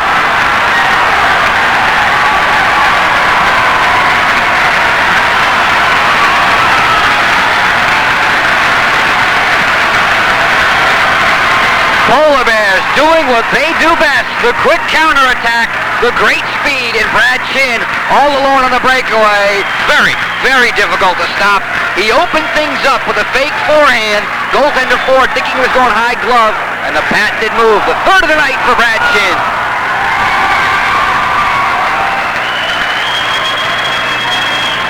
Brad Chin, by far, the Polar Bears' leading goal scorer. His 3 tonight give him 13 for the season. And a brilliant centering feed through the neutral zone. Steve Cashin centering, sending him up, seeing Chin behind the field in alone, and that is where he is extremely dangerous. Coming in, he's got that great move. All 3 of Chin's goals tonight. The quick little pull to the backhand and tuck it behind the fallen netminder. Time of the goal, 15:02, and the Polar Bears have a 2-goal lead back. This is E.J. Coveney. Too far for Mike Cavanaugh. Peter Kravchuk gloves down and sends ahead. Coming over was LaFerriere to flip it up into the spectators section, and that will stall play momentarily. Brad Chin, 3rd of the year, 13th of the season. The Polar Bears outscored the East 2-1 in the opening 20 minutes of play, and they've done likewise here in period number 2, outscoring the F-men 2-1, 4-2 overall. Steve Cashin and Chris Delaney being credited with the assist on Brad Chin's 13th of the year. Jeff Gorman centers this line in between a pair of big wingers, Paul Nelson and Kurt Liebig. This is Dave Bakken. Bakken will send in. Bakken and Rob Abel, the goal scorers for Williams. Mark McLean. Paul Nelson, now Kurt Liebig. Liebig will send it in. Ford will watch as John Spear plays for Van Bell. Van Bell ahead for Bakken. Bakken away from the checking of Kravchuk, hooked onto there by Nelson. A good job to force him back. And this is Jeff Gorman. Now Big Nelly takes it through the neutral zone, goes left wing for Liebig. 3-on-2 they weave in. Liebig's feed caught Nelson right in the skate, or else he would have been sent in alone on the left wing boards. Bakken should be able to clear with no difficulty as the Polar Bears are in the middle of a line change. Van Bell trying to send it in, and so doing, he caught it up into the Williams College players bench, so we'll have another face-off and a neutral zone draw. 3 minutes, 54 seconds left to go in period number 2. Tonight's Bowdoin College Polar Bear Hockey game being brought to you by Wilson's Drugstore. Wilson's Drugstore, your neighborhood pharmacy, giving personal service at 114 Front Street in Bath. Wilson's Drugstore, call them at 442-8786. Wilson's Drugstore, prescriptions, healthcare products, cosmetics, and beauty aids. Face-off back into Polar Bear territory. Jim Clapman ahead for Jimmy Pincock, and Pincock starts Vin Mirasolo away. Long left wing feed for the breaking Johansson. Johansson trying to put a move on Chris Briggs, and he'll have none of it. Wedges him off the play. Smith turns back. Jasinski peeling back into his defensive territory deeper behind goaltender Sean Ford. Leaves for Briggs. Pincock looking for some loose play in front of the net as the Polar Bears have Williams bottled up in their own territory. This is Mirasolo on the steal. Gives it right back to Jasinski, who's pressured by Johansson. Finds it ahead for Zinman, and we approach the 17-minute mark of period number 2. 3 minutes left to go in it. The Polar Bears will have an easy breakout. Here's Ray Diffley. Diffley, long feed for the breaking Delaney. Delaney cutting in, takes the indirect feed and checks, backhands that one wide. Frechette tries to chop it clear, and he does, past Diffley's stick. Diffley forced to retreat back towards his own territory. Now Frechette for Williams. Hipped off the play by Diffley. Clapman comes over to help his defense partner and wind it around for Chin. LaFerriere trying to keep it in, deflecting it at the Williams College line, up into the players' bench once more. So we'll have another neutral zone face-off. 2:34 left to go in period number 2. Polar Bears on top of the Eastman, 4-2.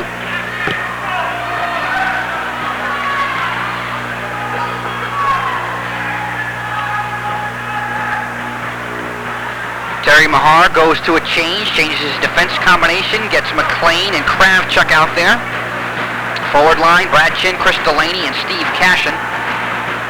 Bill Kangas counters with Bakken, Seguin, and Van Bell, his high-scoring offensive line. John Spear at one-point position, along with Tim Hale. This is McLean trying to force it clear. Taken off the play there by Seguin. Van Bell will dump it further. Inside of 2 minutes left to go in the period. Polar Bears leading by 2. This is Van Bell. Leaves for Bakken. Bakken and Van Bell behind the net. McLean takes care of that matter, pinning him off. Delaney can't clear. Hall keeps it in. Van Bell. Now Bakken's centering feed comes back and too far as he tried to get it to the left point man. And John Spear will have to recapture in the neutral zone before and send in. Hirsch out of his net. Controls it ahead for Cashin, ahead for Jeff Wood. 2-on-1 if Brad Chin races. Here's a drive by Wood, and goaltender Ford makes the save. And the rebound was trapped there by LaFerriere, and then he assisted it underneath goaltender Sean Ford. Some of the Polar Bear faithful looking for a call, perhaps a delay of game, as defender LaFerriere put his own hand on that and then shoveled it underneath goaltender Ford to get the whistle. Face-off will come to Ford's left as you see him readjusting a buckle on his pad. Little equipment problem, tightens it up. He's all set. Jeff Wood looking on, anxious to get it back underway. Jeff Wood, the Santa Ana, California native, wins the draw. Point Clapman drive through a screen, deflected wide alongside. This is Andrew Zinman. Now LaFerriere. Hooked out of his own zone, gets it ahead. Clapman steps up in the neutral zone to take it away. Only momentarily as Zinman will regroup the East. Ian Smith loses. Here's Wood walking in. Drive. Saved by goaltender Ford as he got it on the blocking glove and quickly brought the catching glove across to snare the rebound. 1 minute, 13 seconds away from our second period intermission. A reminder, stay with us in between periods 2 and 3. We'll be joined by Polar Bear assistant coach Joe King and get his impressions of how the season has progressed, the 1989-90 season that is, his first behind the Polar Bear players bench as he has joined Terry Mahar in replacing John Cullen, a long-time assistant coach for the Polar Bears, very respected man behind the bench. And Joe King, of course, a former Polar Bear athlete, football, hockey, and now joining the coaching staff. Play loose in front of the Williams net, and finally sweeping it out of harm's way, it's Bill Hansen. This is Mark McLean. Feather feed over for Peter Kravchuk, into the middle for Nelson. Nelson with a nice stick handle move to get away from Chris Briggs, but as he was cutting through, he was chopped down. 3-on-3, no numbers advantage. They'll go wide on the wing, and Rob Abel, anticipating the play, offside at the line are the Eastmen. 53 seconds left to go in period number 2. If you're just joining us, Brad Chin started things off very well for the Polar Bears. 42-second mark of period number 1, his first of the night. Bowdoin led 1-0. And then Jim Pincock recorded his 4th. And Brad Chin has come back with goals numbers 12 and 13 on the season, the hat trick for Chin. And the Polar Bears have a 4-2 lead. Abel and Bakken, the goal scorers for Williams. Bill Kangas looking to get some more for Williams before they head off to their locker room for the second intermission. Has his high-scoring line out there. Van Bell centering Bakken and Seguin. This is Jim Jasinski away from the forechecking of Jim Pincock. Jasinski unmolested out of his own territory. His long right wing feed hit Van Bell right in the seat of the pants, and the Polar Bears look to capitalize. Pincock centering feed broken up by Seguin. LaFerriere for Seguin. Pincock does a nice job in combination with Mirasolo to steal. Leaves for Pincock. Mirasolo knocked down. Now he's back up, gets it back to the point for Diffley. Mirasolo, whoop, what a great job of stick handling. Level to the ice. Their big hit supplied by Chris Briggs. 16 seconds left, and Jasinski, trying to send it the length of the ice, rifled it into the Polar Bears penalty bench. So we will have a defensive zone draw some 45 feet to the left of goaltender Sean Ford. Tonight's Bowdoin College Polar Bear hockey game being brought to you by Domino's Pizza. Domino's Pizza. Try their new pan pizza. It's delivered in 30 minutes or less. In Brunswick, 729-5561. In Topsom, 725-1400. Chris Delaney in between Brad Chin and Steve Cashin. Mark McLean and Peter Kravchuk, 5 on ice for Terry Mahar. Ian Smith, Bob Santry, and Andrew Zinman. The forward line for Williams. Frechette and John Spear, the defense combination. Santry controls for Williams and starts them away. Just 7 seconds left. Ian Smith's long drive, gloved down by Hirsch, and that is where the period will end. The horn sounds. 40 minutes of play complete from the Bowdoin College Dayton Arena, and the Polar Bears, as they did in period number 1, they outscore the Eastmans 2-1 in period number 2, and they own a 4-2 lead after 2 periods of play. When we return, I'll recap the scoring, and then we'll be joined by Polar Bear assistant coach Joe King. All that and more in our second intermission. You're watching Bowdoin College Polar Bear hockey.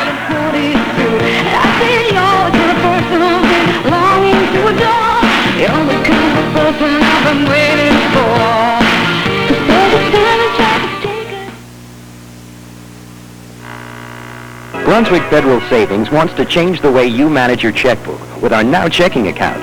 Keep a minimum balance of just $250, and you won't find a single service charge on your next statement, not one. Keep an average balance of $500 or more, and you'll earn 5.25% interest on every dollar. Open a Now Checking account today. Here at Brunswick Federal, we have you to thank. We're proud to hear you say, yes, Save your dough. For a limited time, Domino's Pizza has a New Year's deal. 2 pizzas each with 1 topping for only $10.95. So call Domino's Pizza on the double. Nobody delivers better. The offer may vary. Since 1977, research and education helped lower death rates from heart attack by over 30%. So contact the American Heart Association, because what you don't know can kill you. Forming a gang of hardened criminals isn't easy. Gonna get nailed! It means carefully planning ahead. What are we gonna do? Rob it and then run away on foot? It means following the leader. We got him! We found him! I'm gonna shoot! And it means being chased by ruthless lawmen. I ain't going after him by myself! Corbin Burnson, Lou Diamond Phillips, Reuben Blades, Fred Gwynn, and Ed O'Neill star in a crime wave that's all washed up. Disorganized crime on Showtime.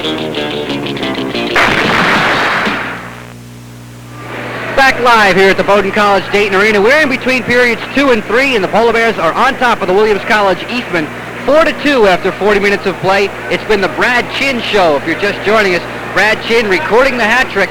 Goals numbers 11, 12, and 13 on the season for the Polar Bears, who come out flying again in period number 2. They use the quick counterattack to their advantage, and Brad Chin with the great speed, getting behind the defense on both occasions, pulling to the backhand as he so often loves to do. He tucks it behind Sean Ford. He's got 3 tonight, and the Polar Bears have a 4-2 lead after 2 periods of play. Sort of a rough going for the Polar Bears in the early going in the 1989-90 season. When we return, we'll have Polar Bear assistant coach Joe King along to give us some of his insights. You're watching Bowdoin College Polar Bear hockey.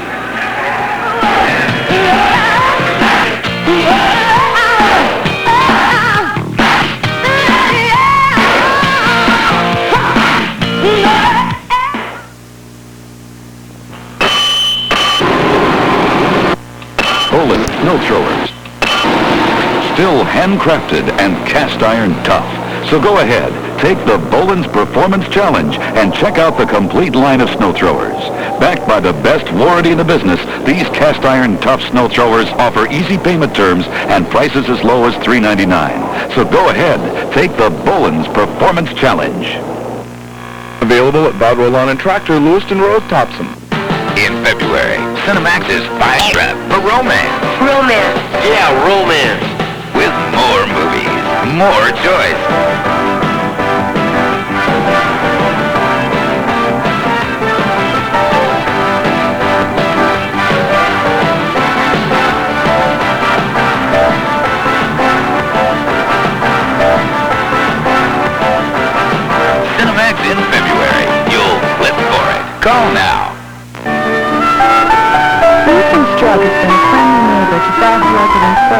having to lose. There are friendly, qualified, and caring pharmacists who know the difference between you and your prescription number. Wilson's is also the only pharmacy in Bath who delivers to their customers. Come in and meet everyone at Wilson's. You'll be glad you did.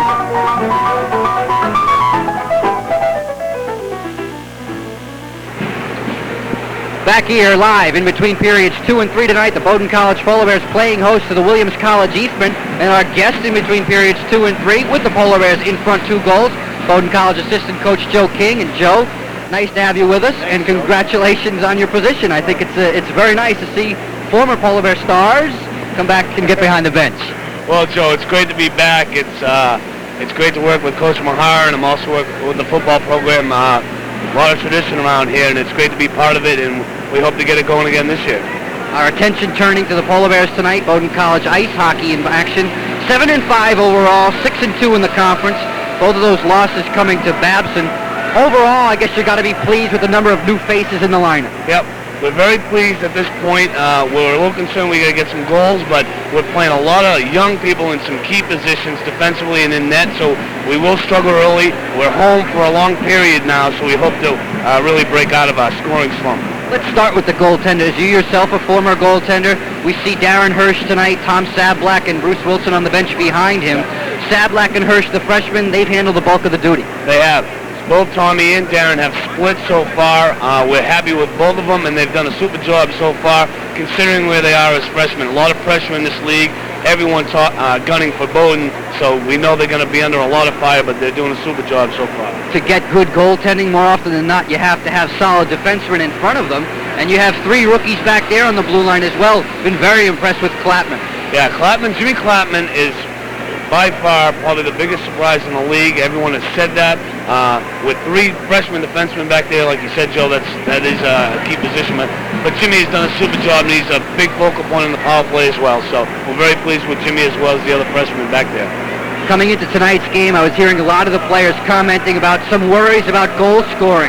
They're not putting the puck in the net as much. And you yourself in the break prior to our interview saying, geez, we're just not getting it done. If it's not Brad Chin, it doesn't seem like it's coming from anybody else. Yeah. Chin has 3 tonight, so you got to be a little bit happy, but still not getting a lot of overall production. Yeah.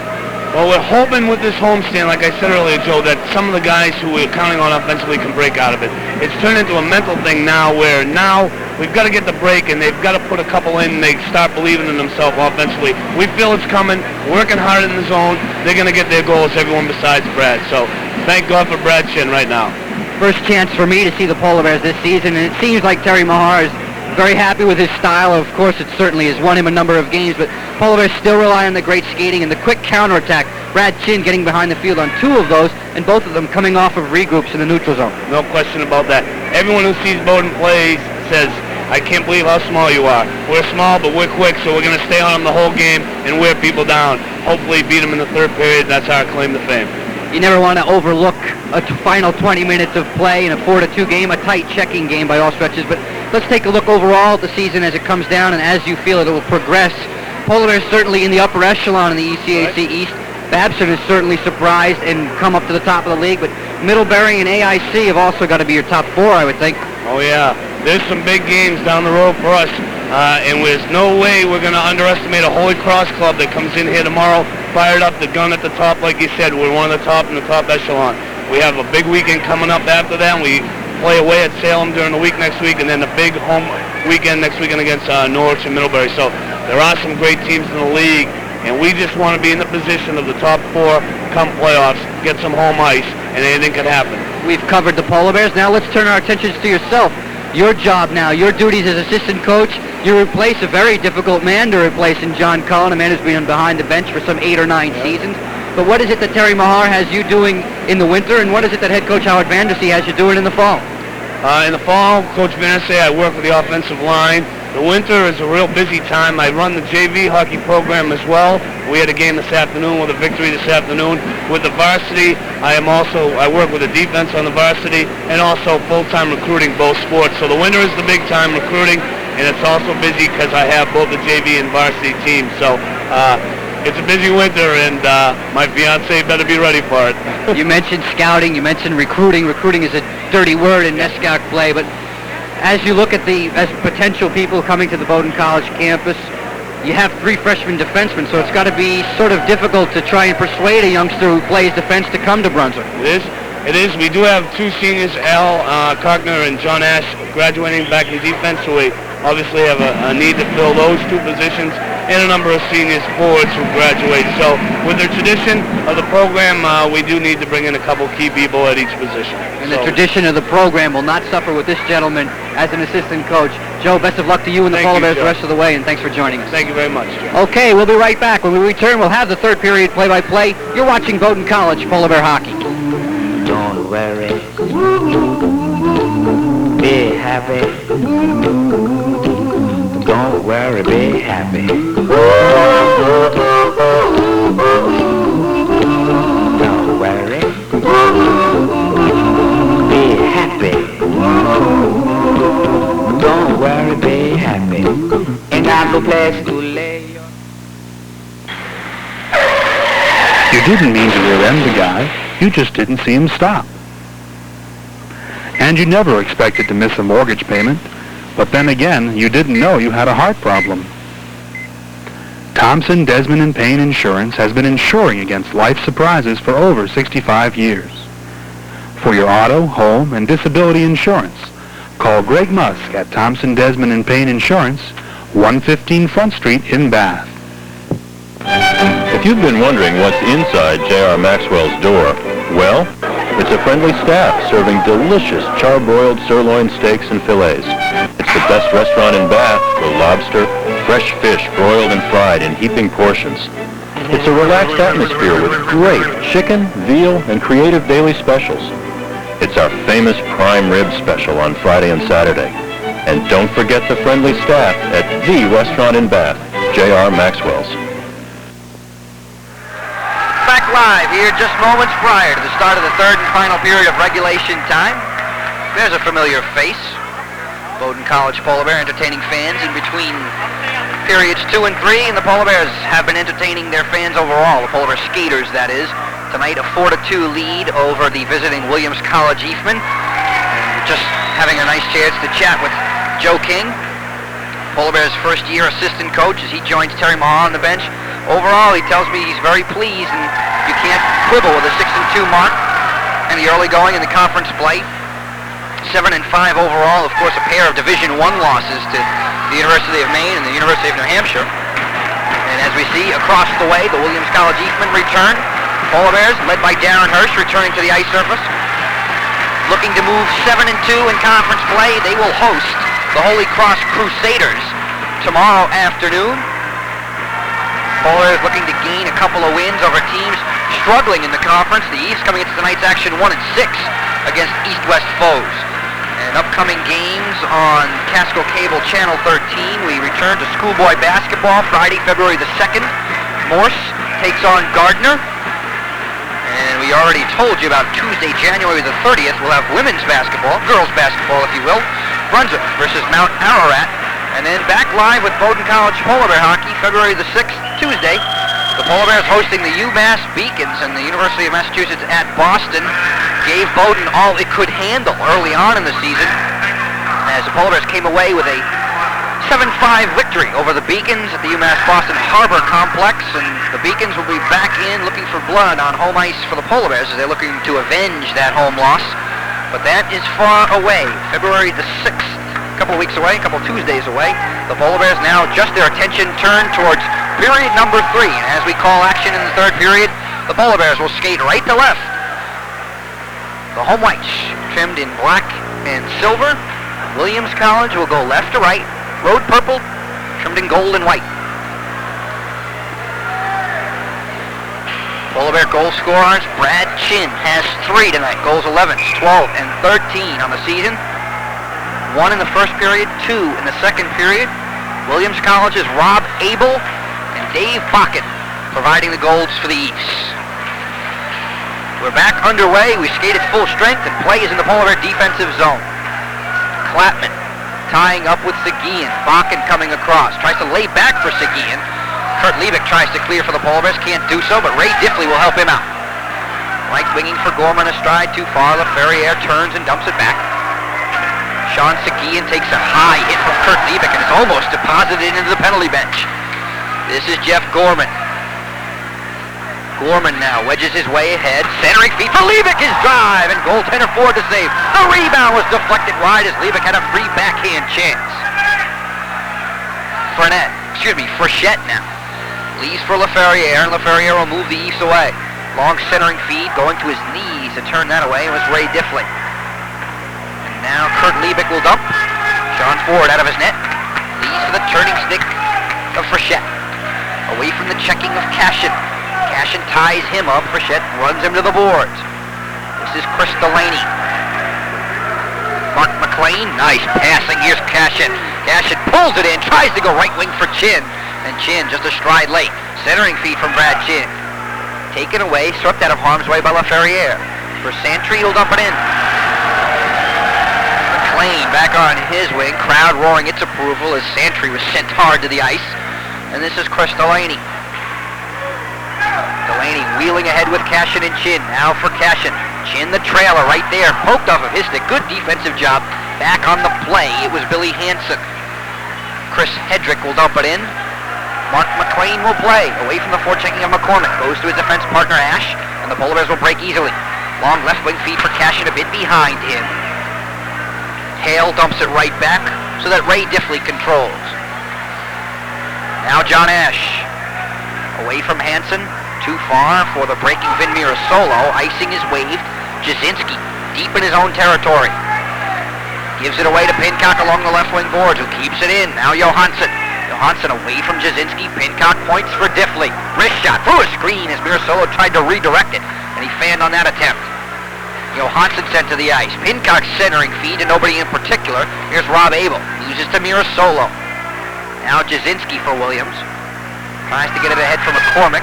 McCormick will not clear. Diffley walks in. One-timer, and he sailed that one wide to the long side. Ash towards goal. Deflected down there by Hansen. Turns and fires, and that's broken up. Jasinski got in the way of that. Mirasolo, wrist shot towards goal. It fluttered in. Ford got the glove on it. Then quickly out to cover, and then a melee in front of the net.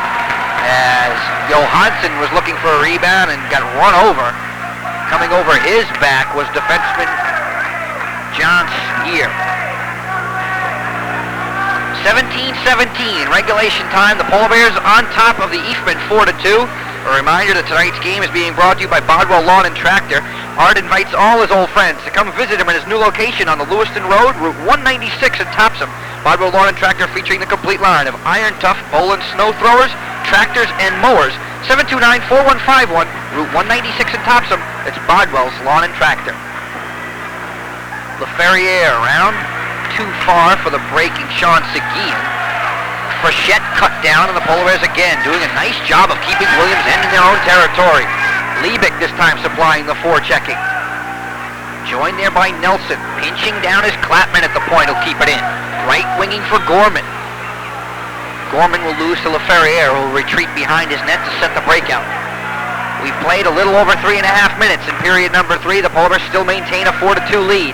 They led 2-1 after one, and then outscored the East 2-1 again in the second stanza. Brad Chin already has the hat trick for the Polar Bears.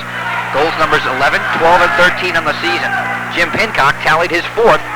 Abel and Bakken for the East. Frechette, long left wing feed for Bakken, too far. Icing will be the call. There's the whistle. 16:23 left to go in this one, and of course, if we are tied, heaven forbid, if you're a Polar Bear fan, if we are tied at the end of 3 periods, we'll play sudden death overtime. But the Polar Bears looking to have their young defense stand up in front of their young rookie netminder Darren Hirsch and turn these Easts back on their way to Colby. Of course, the Eastmen coming in, their main trip takes them to see Bowdoin tonight, and they'll travel up to face off against the White Mules. And the opposite trip true for the Holy Cross Crusaders, who are in Colby this evening and will be entertained by the Polar Bears tomorrow afternoon. This is Jasinski for Williams. Finesses away from Wood. Now backhands ahead for Zinman. Zinman's long left wing feed broken up before it ever reached the winger. It was Ian Smith. Darren Hirsch lays off for Ray Diffley. Now Mike Cavanaugh. Cavanaugh into the middle for Jeff Wood. Wood streaking through the neutral zone. Works in now to Williams territory. Wood centering feed looking for Coveney. And back checking him nicely was Ian Smith. Smith leaves for Santry, who watches Jasinski play. Jasinski away from the forechecking of Coveney. Coveney strips him. Smith has it. He's cut down to the ice as he tripped over the skate of Coveney. Ron Van Bell tries to clear now. Chris Briggs, get Briggs and Van Bell confused. They're about the same size. Jasinski looking for the breaking Abel. Carries it himself and lugs and throws in. Mark McLean back, away from the breaking Hansen. McLean back for his defense partner, Diffley. Diffley bothered once more by Hansen, and Abel now combined. Abel and Diffley in the defensive right wing corner. Abel crunched to the boards there by Delaney. Now Brad Chin moves him away. Chin tries to put a move on at the line, standing up. A good defensive job there by John Spear. Play behind the Williams net. This is Cashin away from Hall. Mark Hall putting a bump on. Finally, Bill Hansen corrals for Williams and moves them out. Mark head to Abel too far, and Kravchuk sends it right back in. Exactly the way the Polar Bears would like to play it. Play dump and chase. Don't forget about your offensive game. You don't want to relax on a 2-goal lead, but keep the play flowing and keep Williams in their defensive end. This is Brad Chin. Bill Kangas getting a line change for the East. Polar Bears will have the easy breakout. Chin tries to hit the splitter in the middle. It was Cashin as he tried to split the defense. Williams has none of it, sends it right back in. LaFerriere doing the honors. Van Bell. Seguin points for Frechette. Deflection try by Van Bell, and that goes wide on the long side. This is Bakken for Van Bell. Return for Bakken. LaFerriere pitching in, and his point drive is broken up. This is Van Bell. Polar Bears need the line change, and Darren Hirsch does a nice job to quickly cover and get the whistle, and Terry Mahar immediately pushes the buttons and sends 5 new players on ice. Tonight's Polar Bear hockey game being brought to you by Brunswick Federal Savings, 186 Main Street in Brunswick, combining all the personal service of a small town bank with competitive rates on savings accounts and certificates of deposit. Brunswick Federal Savings. At Brunswick Federal, we're proud to have you say, "That's my bank." Ian Smith being sent on, along with Bob Santry and Andrew Zinman, the frontline combination, and East have one too many players on ice, so they'll send 2 back. Dave Bakken also on ice now. Bakken not in a power play situation. He is a 4th forward out there. Bakken, an explosive offensive player, being kept on by Kangas, who needs 2 goals for Williams, so he keeps Bakken on at the point. This is Ian Smith looking to see on the Williams bench if they've lost a defenseman to injury. It doesn't appear that way. It just appears that Bakken is being put on for his firepower. This is LaFerriere. Backhanded ahead. Mirasolo trying to keep it in at the line. And just a hair late, he brought it in and trapped Jim Pincock. Bill Kangas immediately up from behind the bench wanting the intentional offside, and he'll get it. Intentional offside ruled against the Polar Bears, and the faceoff will come all the way down to the right of Darren Hirsch. Hirsch has done a very capable job through the first 47 minutes of play, just allowing 2 goals. He's come up with a number of big saves. The Polar Bears led 4-2 after 2 periods. They had a shot on goal advantage of 19-15 after 40 minutes of play. Not a whole heck of a lot of shots tonight from either team, but the quality chances have been there. Ron Van Bell digging in against Vin Mirasolo. Van Bell wins it. Bakken rips one wide on the long side. Johansson cannot clear. Smith keeps it in. Takes a heavy hit from Diffley. Johansson trying to force his way clear, and he does. Ian Smith will force to regroup. This is Mirasolo stealing and dumping in. Pincock will give chase. LaFerriere plays. LaFerriere cut down by Pincock. No call. Ian Smith controls. Play ragged in the Williams territory. Bakken ahead for Van Bell too far. This is Klapman. Down low. Looking for Pincock sneaking out. Centering feed for Johansson. His drive towards goal is broken up. Johansson has it again. Johansson turning low. Comes out from behind the net. Johansson points for Klapman. Cross to his defense partner Diffley. Through a screen. That shot goes wide on the short side. This is Klapman once again towards goal, and LaFerriere gets in the way of that. Tries to slam it clear. Klapman keeps in once more. His point drive broken up, and Ron Van Bell starts Williams away. To Bakken. Bakken with a little dipsy-do in the neutral zone. He lost control. Klapman ahead for Pincock. Klapman joining the offensive rush. Pincock's wrist shot. And goaltender Ford went to the butterfly and got that with a stick. This is LaFerriere. Play flying along here in period number 3, as the first 2 periods were played at a snail's pace. This one going along without a whistle very often. 12:20 left in regulation time as Peter Kravchuk turns and moves Bowdoin out of its own zone. Too far for Jeff Wood. This is Chris Briggs. Briggs, bothered there by Wood. Abel trying to chip it in. And as Jim Clapman comes over, he is hit by Rob Abel just as he tried to dump it free. And Clapman's feed goes high into the spectator section right beneath me. So 12 minutes and 7 seconds remain in regulation time. Brad Chin with 3 goals. Jim Pencock with his 4th of the season. Those the 4 Polar Bear goals on the night. Rob Abel and Dave Bakken have tallied for Williams. Hansen off the draw. Back for Delaney. Now Diffley through for Delaney. Delaney in the neutral zone. Turning on the Williams defense. Goes right behind Jasinski. Delaney with the great speed and puck control. Turns once more. Uses the net for leverage. Finds Cashin. Points for Diffley. And it just hops over his stick. Diffley in a race here with Abel. Wins it nicely. Throws it back into the neutral zone. Abel, bothered by Diffley. Ahead for Cashin too far. Glad you've joined us tonight. Casco Cable, Channel 13, live. Bowdoin College Polar Bear Hockey. Play is whistled down for an icing. My name is Joe Beninati, and once again, glad to have you aboard tonight. This, our 4th season of coverage on the Polar Bear Hockey, of the Polar Bear Hockey squad. This, our first live game of the season, and we will also bring you February 6th contest with the UMass Boston Beacons from the Dayton Arena back to your living rooms live. Be sure to join us for that one, as the Polar Bears are in the hunt once more, looking for the ECAC East crown. Paul Nelson works it towards goal, tried to center for Jeff Gorman, and that was just a hair too far. This is Peter Kravchuk. Gorman lets it go through. Nelson and Levick combine, but cannot keep it in the Williams territory, and here's Kravchuk again. Nelson. Now Levick will turn, start it up. Away from the checking of Zinman, Levick will dump it in. Ford out of the net to cut it off. Spear takes a wrap from Levick. Good forechecking. Here comes Mark Hall. Hall loses an edge. Not before he gets it ahead for Santry. He'll send it in. The Eastman captain does. Hirsch can't slow it down. Kravchuk will move the Polar Bears away as the East were in the middle of a line change. This is LaFerriere. Approaching the midway point of period number 3, Van Bell dangerously out of the feed looking for the breakaway. The feed too far, comes right to the stick of Darren Hirsch. He'll take no chances. He'll force the face-off to his left. 10:44 left to go in it. And again, Terry Mahar contemplating making a line change. He'll keep it the way it is for now.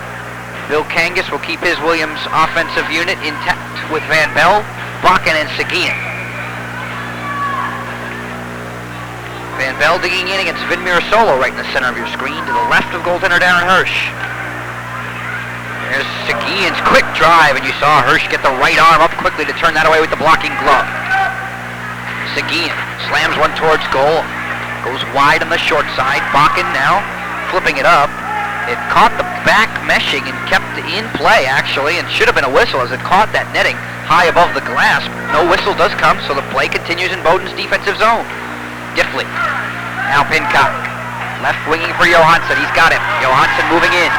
Along with Mirasolo. Cutting in. Johansson on the backhand. And he now chipped it over the fallen Sean Ford. It looked like he was going to pull to the backhand. He sent the wrist shot high over the fallen goaltender, but wide. Play still going on behind the net. Referee allowing them to battle. Vin Mirasolo at the bottom of the heap. Seguin wins it ahead for Van Bell. Van Bell lays through on the break. Here's Bakken moving in. Cutting it, drives it, scores! Dave Bakken has trimmed the lead to 1.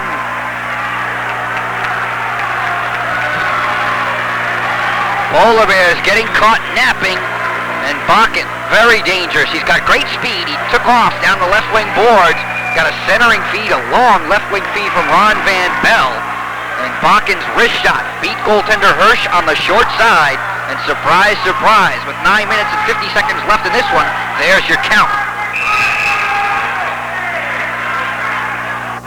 Bakken, second of the evening. He and Rob Abel, the 3 goal scorers for Williams. Brad Chin with a hat trick for the Polar Bears, and Jim Pincock has added his 4th. And right now, Chin's second period breakaway goal, the difference in this one. The Polar Bear lead has been trimmed to 1. Kravchuk finds Ash as we're back to the live play. And hold on to your hats, they're not out of the woods yet. This is Jasinski. Jasinski. Centering feed too far for Santry, and Kravchuk will play it out of harm's way. Jasinski will ram it right back in. Kravchuk pressed there by Zinman. Now Cashin quickly out of the zone. Long feed for Chin, broken up. Stepping in the way of that was Jasinski. John Ash has some trouble with the official and then with Ian Smith, but finally gets it over to defense partner Peter Kravchuk. Kravchuk's long feed on the right wing boards, too far for Brad Chin, who booms Jasinski to the backboards. Zinman in the neutral territory, and the Polar Bears will recapture. This is Chris Delaney. Delaney now wheeling back, starts Cashin away. Cashin moving in on Jasinski, sliding in, centering feed right in front, and goaltender Ford poke checked it away. Play still loose in the slot, and the referee lost sight of it, and he immediately whistled it down. The play was loose, but the official on the call did not see the puck as it was loose in a maze of players' legs in front of Sean Ford. As soon as he lost sight of it, he blew it down immediately, and the face-off will come to the left of goaltender Sean Ford. And Bill Kangas, in his first season behind the Williams bench since replacing 34-year head coach Bill McCormick, wastes no time getting his big line back on ice, trying to get Van Bell on to take the draw at least, and that was not allowed by the official, who sent Van Bell back off, and they return Hansen to the draw. Billy Hansen will dig in. Pair of eights. Wood won it cleanly. Kavanaugh hooked his shot wide on the left side. This is Hansen, Diffley playing it back. Coveney watches as McCormick centers. Abel looking to backhand it towards goal. McCormick watches as it's kept in at the line. Playing here, it's Spear. Down low looking for Abel. Too far, and Diffley tries to get it up for Coveney. He'll send it the length of the ice. Icing will be the call. There is the whistle. 8 minutes and 20 seconds left in this one. And the Polar Bear faithful, who are enjoying a 2-goal cushion for the most of the evening, have now seen that lead trimmed to 1. Dave Bakken, second of the night. And with 8 minutes and 21 seconds left to go in regulation time, plenty of time for the East to get the equalizer. A reminder, tonight's game is being brought to you by Thompson, Desmond, and Payne. Thompson, Desmond, and Payne, 115 Front Street in Bath. Insuring against life's little surprises since 1920. Home, life, auto, business, and marine insurance. Get them all at Thompson, Desmond, and Payne. Call Tom Perry or Greg Musk at 443-6248.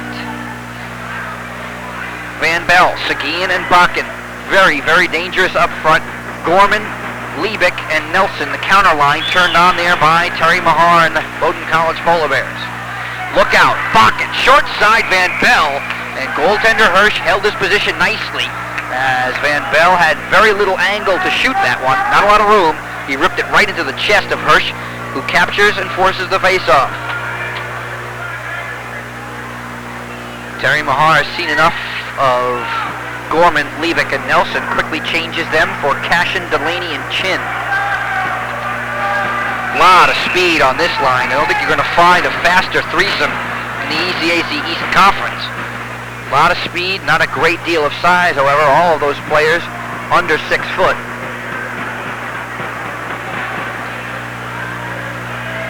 Back underway, Peter Kravchuk ties up there with Bakken. Seguin tries to keep it in, but there's the fleet-footed Cashin moving it out, and Cashin buries Frechette. Not great size and stature, but very strong on their skates, this threesome. Seguin tries to center for Van Bell. Van Bell's Tucker, he scores! The wraparound, and Ron Van Bell has tied it at 4.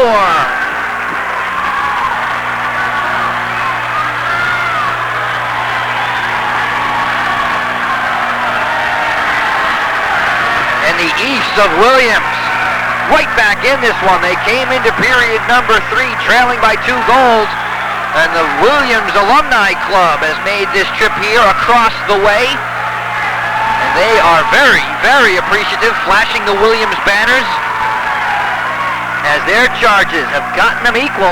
We are tied at 4. And now, with 7 minutes and 40 seconds left to go in regulation time, the Polar Bears will have to battle from an even score.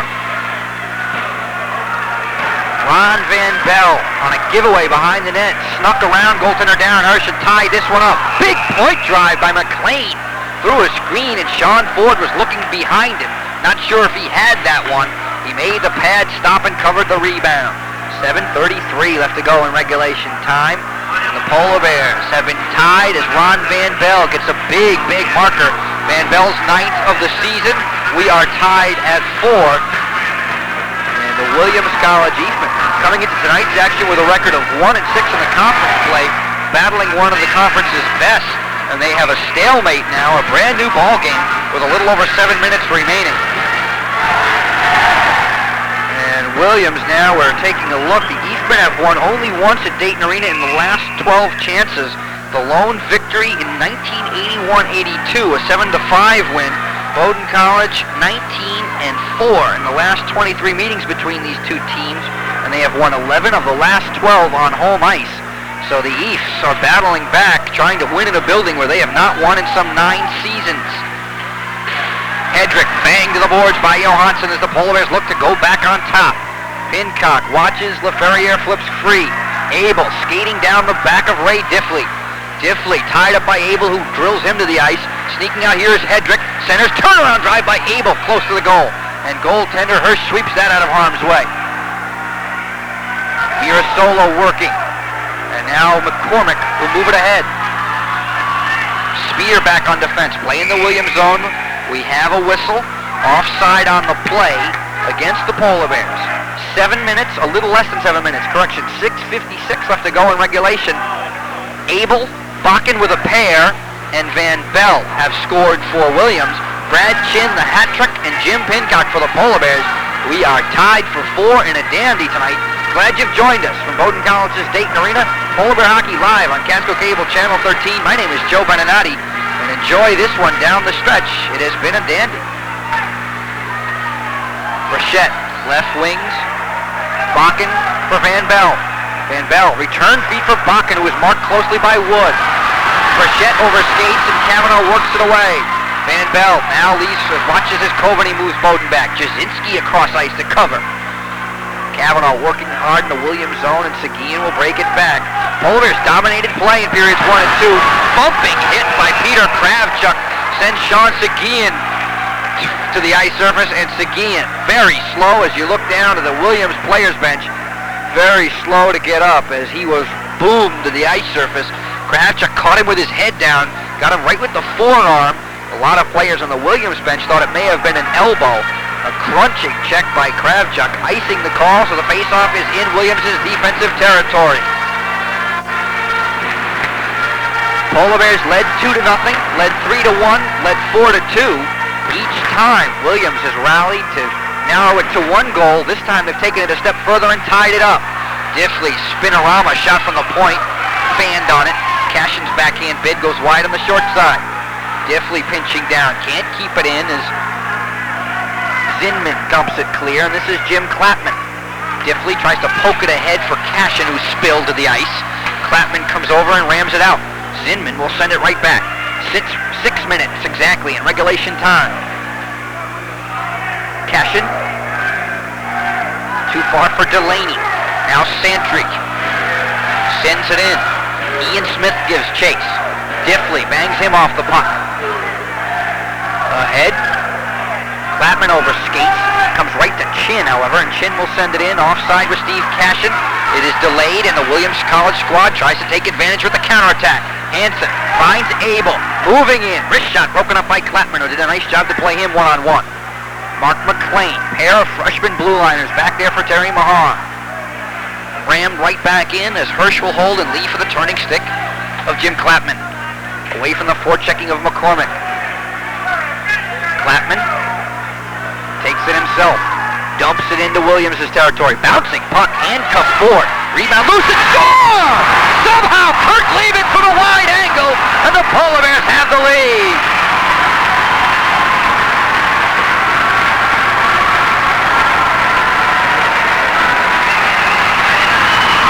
Innocent looking play as Clapman dumps it in.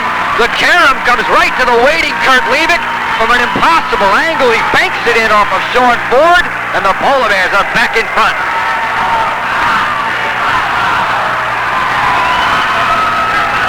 Kurt Leavitt, time of the goal, 14 minutes, 53 seconds, and the Polar Bears are back up by a 1-goal margin, 5-4.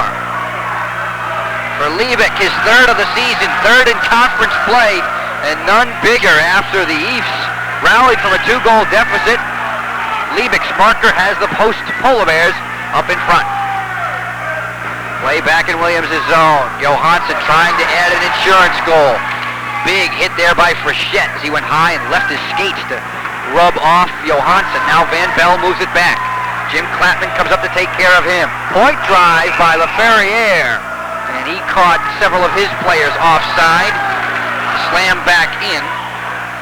Some question as to why that was not an intentional offside. As a play very much similar to that about 10 minutes ago earlier in this period was whistled intentional against the Polar Bears, but not this time. The faceoff will stay in the neutral zone. Liebig's third of the year from Clapman. 14:53, the time of the goal, and the Polar Bears have a one-goal lead at 5-4. Santry sends it in. The Polar Bears now look to their young blue line core and their young netminders to hold the lead. Giveaway here. Zinman tries to center in front, and that's poked away, and here comes Steve Cashin. Cashin working against Jasinski, tries to find Chin, and back on his wing was big Bob Santry to play it away. Moving it back, here comes Steves. Nice move at the line. Wigwag zigzagging in Ian Smith, and his head and shoulder fake at the line threw Zinman astride offside. 4:18 left to go in regulation time, and the burden falls to that man, Darren Hirsch, to protect the one-goal lead. The freshman out of Lawrence Academy, highly touted, taking over for Steve Janis. Janis, an All-America candidate last season, an All-East performer. Polar Bears blessed over the years with outstanding goaltending. You go way back, Bill Provencher, Dave Pardis, Frank Doyle, Brad Rabator, Steve Janis in succession. And now, Darren Hirsch and Tom Sablak, a pair of freshmen, they will take the honors. Here's Paul Nelson. Tries to center for Kavanaugh to flex off, but works out well anyway as Kavanaugh keeps working ahead. Tries to get it towards goal, and he was broken up. Nelson. Give away as LaFerriere will control. Time is the key ally for the Polar Bears now. Under 4 minutes left to go in this one. Bakken, sneaky, trying to get ahead of the field again. Mark McLean was closely checking him.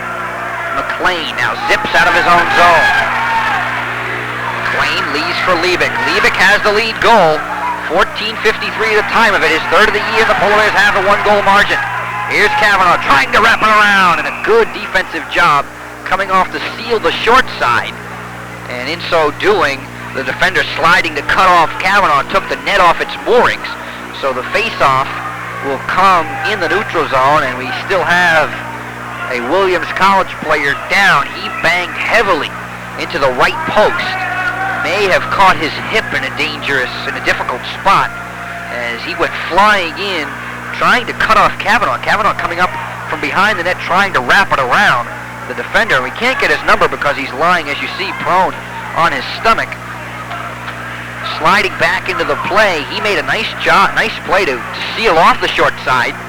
And the whistle was blown as the net was knocked from its moorings, but in so doing, that one Williams College defender has injured himself, and we assume the hip or rib area.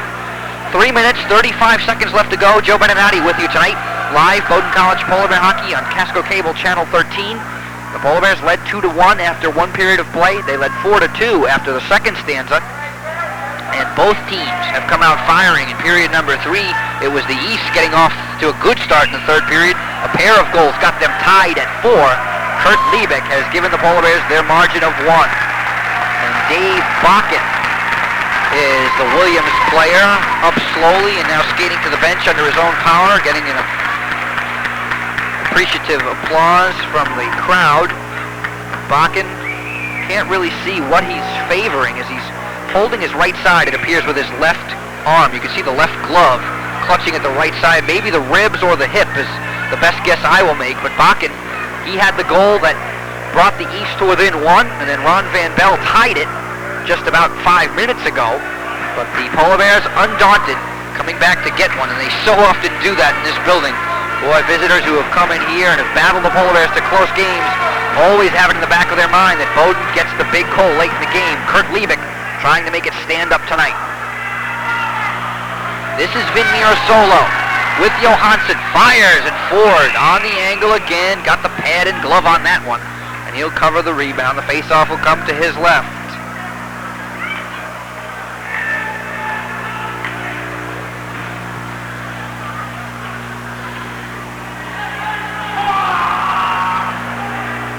Good look at Sean Ford. Now as we pan back to the face-off where Vin Mirasolo readies himself, Bill Kangas will change his forward line combination. And a fleet of new players coming in, namely the center there, number 8, Billy Hansen. Hansen will take this draw. Face-off's all important now in the defensive zone. And again, Johansson trying to cheat in off the left wing. You'll see him right out of the corner of your screen on the right corner. Johansson will flash in, try and pick off the winger. He does it so that Klapman gets it at the point and keeps it in. Spear behind the net. Johansson and Mirasolo give chase. Abel, who has a goal tonight, tries to backhand it clear and does to Ian Smith. Smith flips it into the Polar Bear zone. Glove down by Klapman, who'll start him away. Klapman ahead for Pincock. Pincock finesses behind Spear. Has it in his skates. Spear rubs him off. 3 players combining there. Johansson trying to win the battle from LaFerriere. Puck pops in the air. It's now Smith controls. Gives it away to Pincock. 2:48 left to go in this game. Regulation time as Pincock points for Klapman. Klapman does a nice job to hold. Walk in. Wrist shot deflected towards goal. Goes wide on the short side. Klapman showing maturity beyond his years. The freshman holding the puck and letting the Williams defenders slide by. It created a better opportunity. Here's LaFerriere now. Just approaching 2 minutes left to go in regulation. LaFerriere wants to get a line change desperately. Rifles at the length of the ice. The icing will be the call. The face-off will come to the right of Sean Ford. Sean Ford and Darren Hirsch, both of them have done a nice job between the pipes tonight for their respective teams. Darren Hirsch coming up big a number of times in the middle period and especially late in the first period, robbing Chris Hedrick on a breakaway. Since then, both of these teams not getting a lot of shots on goal. 19-15 shot on goal total after 2 periods in favor of the Polar Bears. And not very many added to that total here in period number 3. Brad Chin, he has capitalized on his shots tonight. He has 3 goals. Delaney wedges Jasinski to the play. And now finally Seguin will flip it ahead. Bakken back on ice. Obviously not hurt too badly from his collision with the goal post. Van Bell centers. Bakken drives. Score! Dave Bakken! How in the world the centering feed got to Bakken, I'll never know. But he has found the back of the net. His second of the night. And the Polar Bears thought they had this one locked up, but the East just won't go away.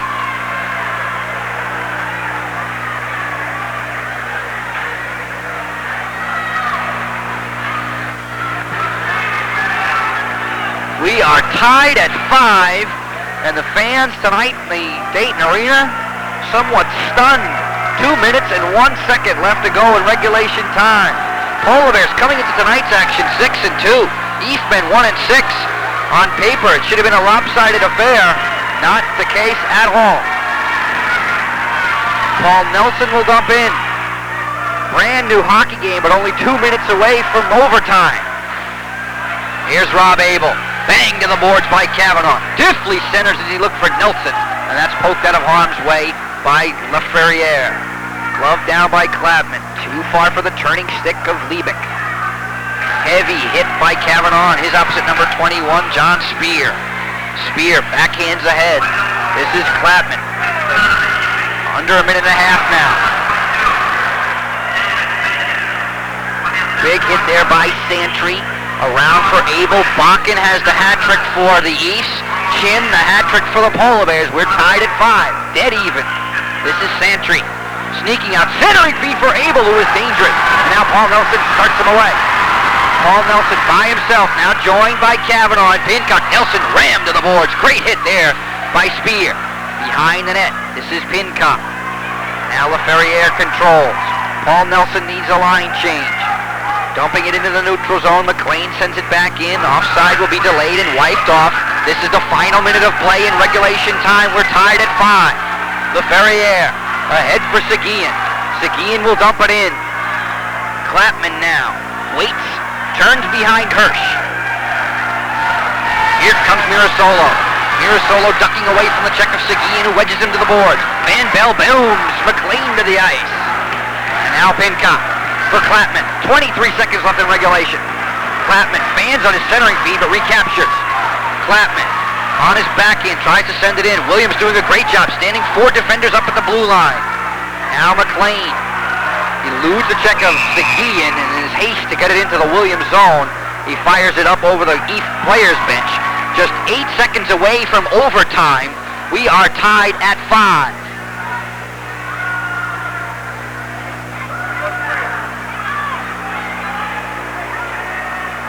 Polar Bears and the East equal at 5, just 8 seconds away from sudden death overtime.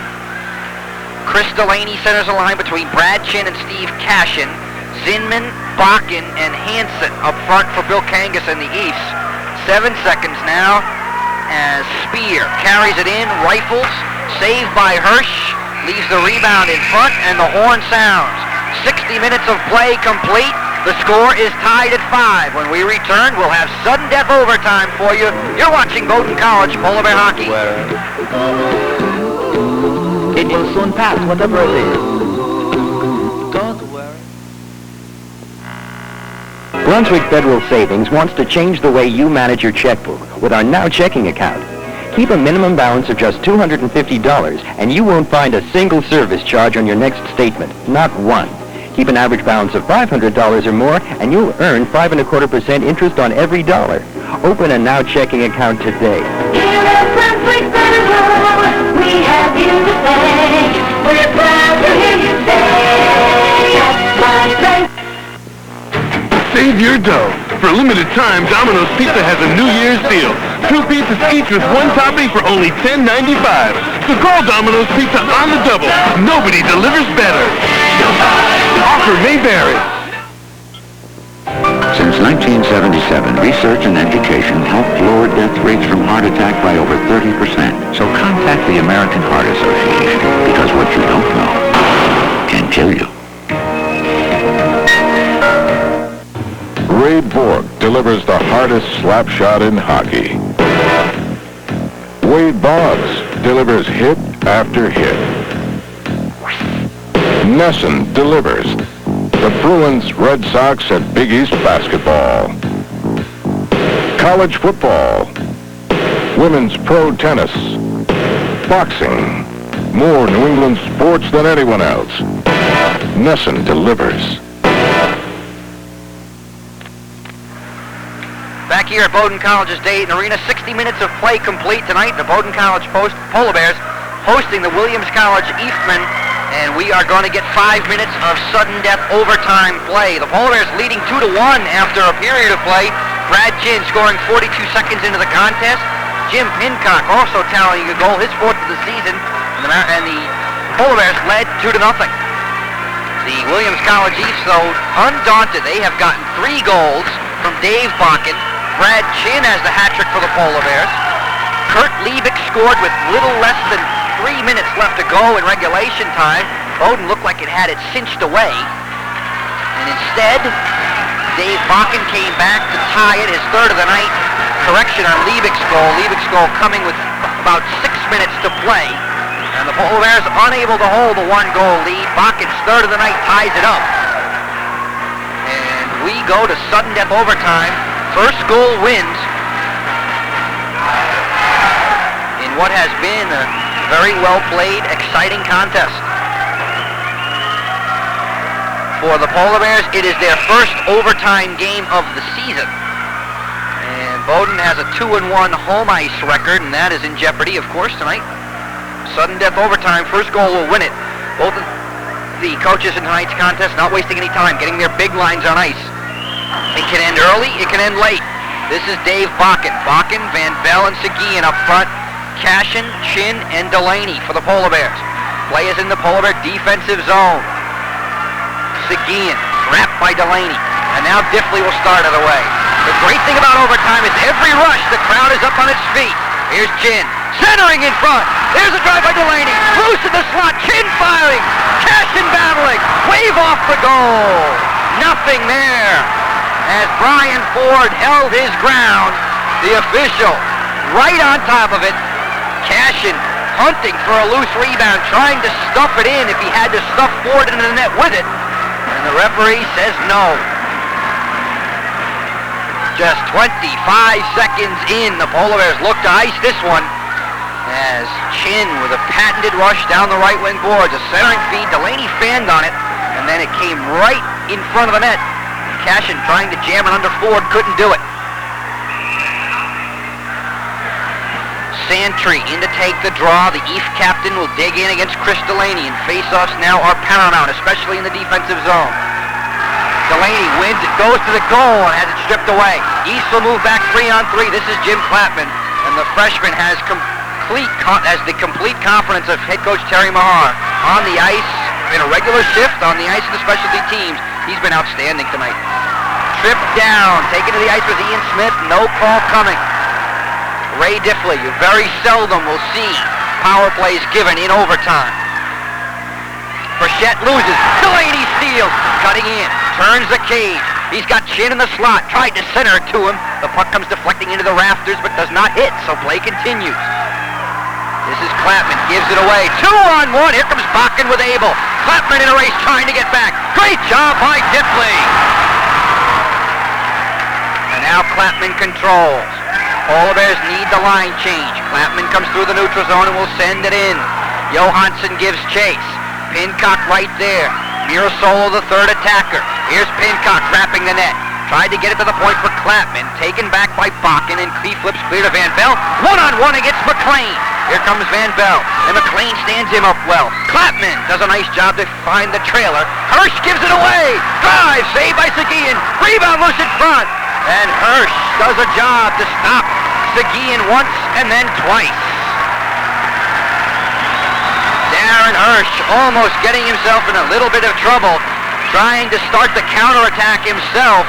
Hirsch trying to play the puck ahead, put it right on the stick of Seguin, who fanned on his first wrist shot, and then got a good try on the rebound, and Hirsch had to come up big on both occasions. Vin Mirasolo in between Johansson and Pincock. Face off to the right of Darren Hirsch, and Williams College head coach Bill Kangas will call his 30-second timeout. So both clubs have had excellent chances inside the first minute and 45 seconds of the sudden death overtime. Steve Cashin denied early in the first 30 seconds of the extra period by Sean Ford, and Sean Seguin, coming back trying to end it for Williams, was beaten by Darren Hirsch. And Hirsch, as he came to the players' bench, shaking his head a little bit, knows he almost made a key mistake. But he recaptured himself, composed himself, and made the save on Seguin. The timeout for Kangas gives him a chance to rest his top unit. And of course, you would expect, coming back out of this timeout, to see Van Bell, Seguin, and Bakken. They have been the story tonight. That line has scored 4 of Williams' 5 goals. 3 of them have come from Bakken. And I think if you told Bill Kangas he was going to be in sudden death overtime with the Bowdoin College Polar Bears in Dayton Arena with a 1-6 record overall in the season, I think he would have taken it. And I think he'll actually take the tie as well.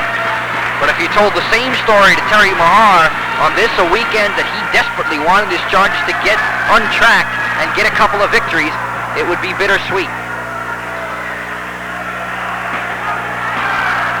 Delaney, Chin, Cashin, Diffley, and Clapman. 5 on ice for Terry Mahar. The face-off in front of goaltender Darren Hirsch to his right. Van Bell, Seguin, Bakken, LaFerriere, and Spear. 3 minutes, 13 seconds left to go in this one. We're in sudden death overtime. Glad you've joined us tonight. Bowdoin College Polar Bear Hockey, live on Casco Cable Channel 13. My name is Joe Bernadatti, and we have a dandy in our season opener. Here's Ray Diffley, who'll flip it in. Cashin and Delaney give chase. Delaney steals. Left wing circle. In front for Chin, who is looking for his 4th on the night. But Van Bell steals and moves the East back. Van Bell drops for Bakken. Walks and fires, and breaking that play up was Ray Diffley, as he impeded that shot as Bakken was looking for his 4th. A pair of players with hat tricks tonight looking for their 4th goal. Again, the Williams College Eastmen have not won in Dayton Arena since 1981-82, a 7-5 decision. Polar Bears have won 11 of the last 12 here overall, and 19 of the last 23 overall. On-ice officials ruling that they made an error, and an inadvertent whistle is the reason we'll have the face-off in the neutral zone dot. And there you see an explanation being given to Bob Santry, the East captain, wanting to know why that play was whistled dead. It appeared to me that the puck hopped out of play. It obviously did not. So we will have They face off in the neutral zone to correct the inadvertent whistle. Off the draw, it squirts into Polar Bear territory. Ray Diffley will turn. 2:35 left to go in sudden death.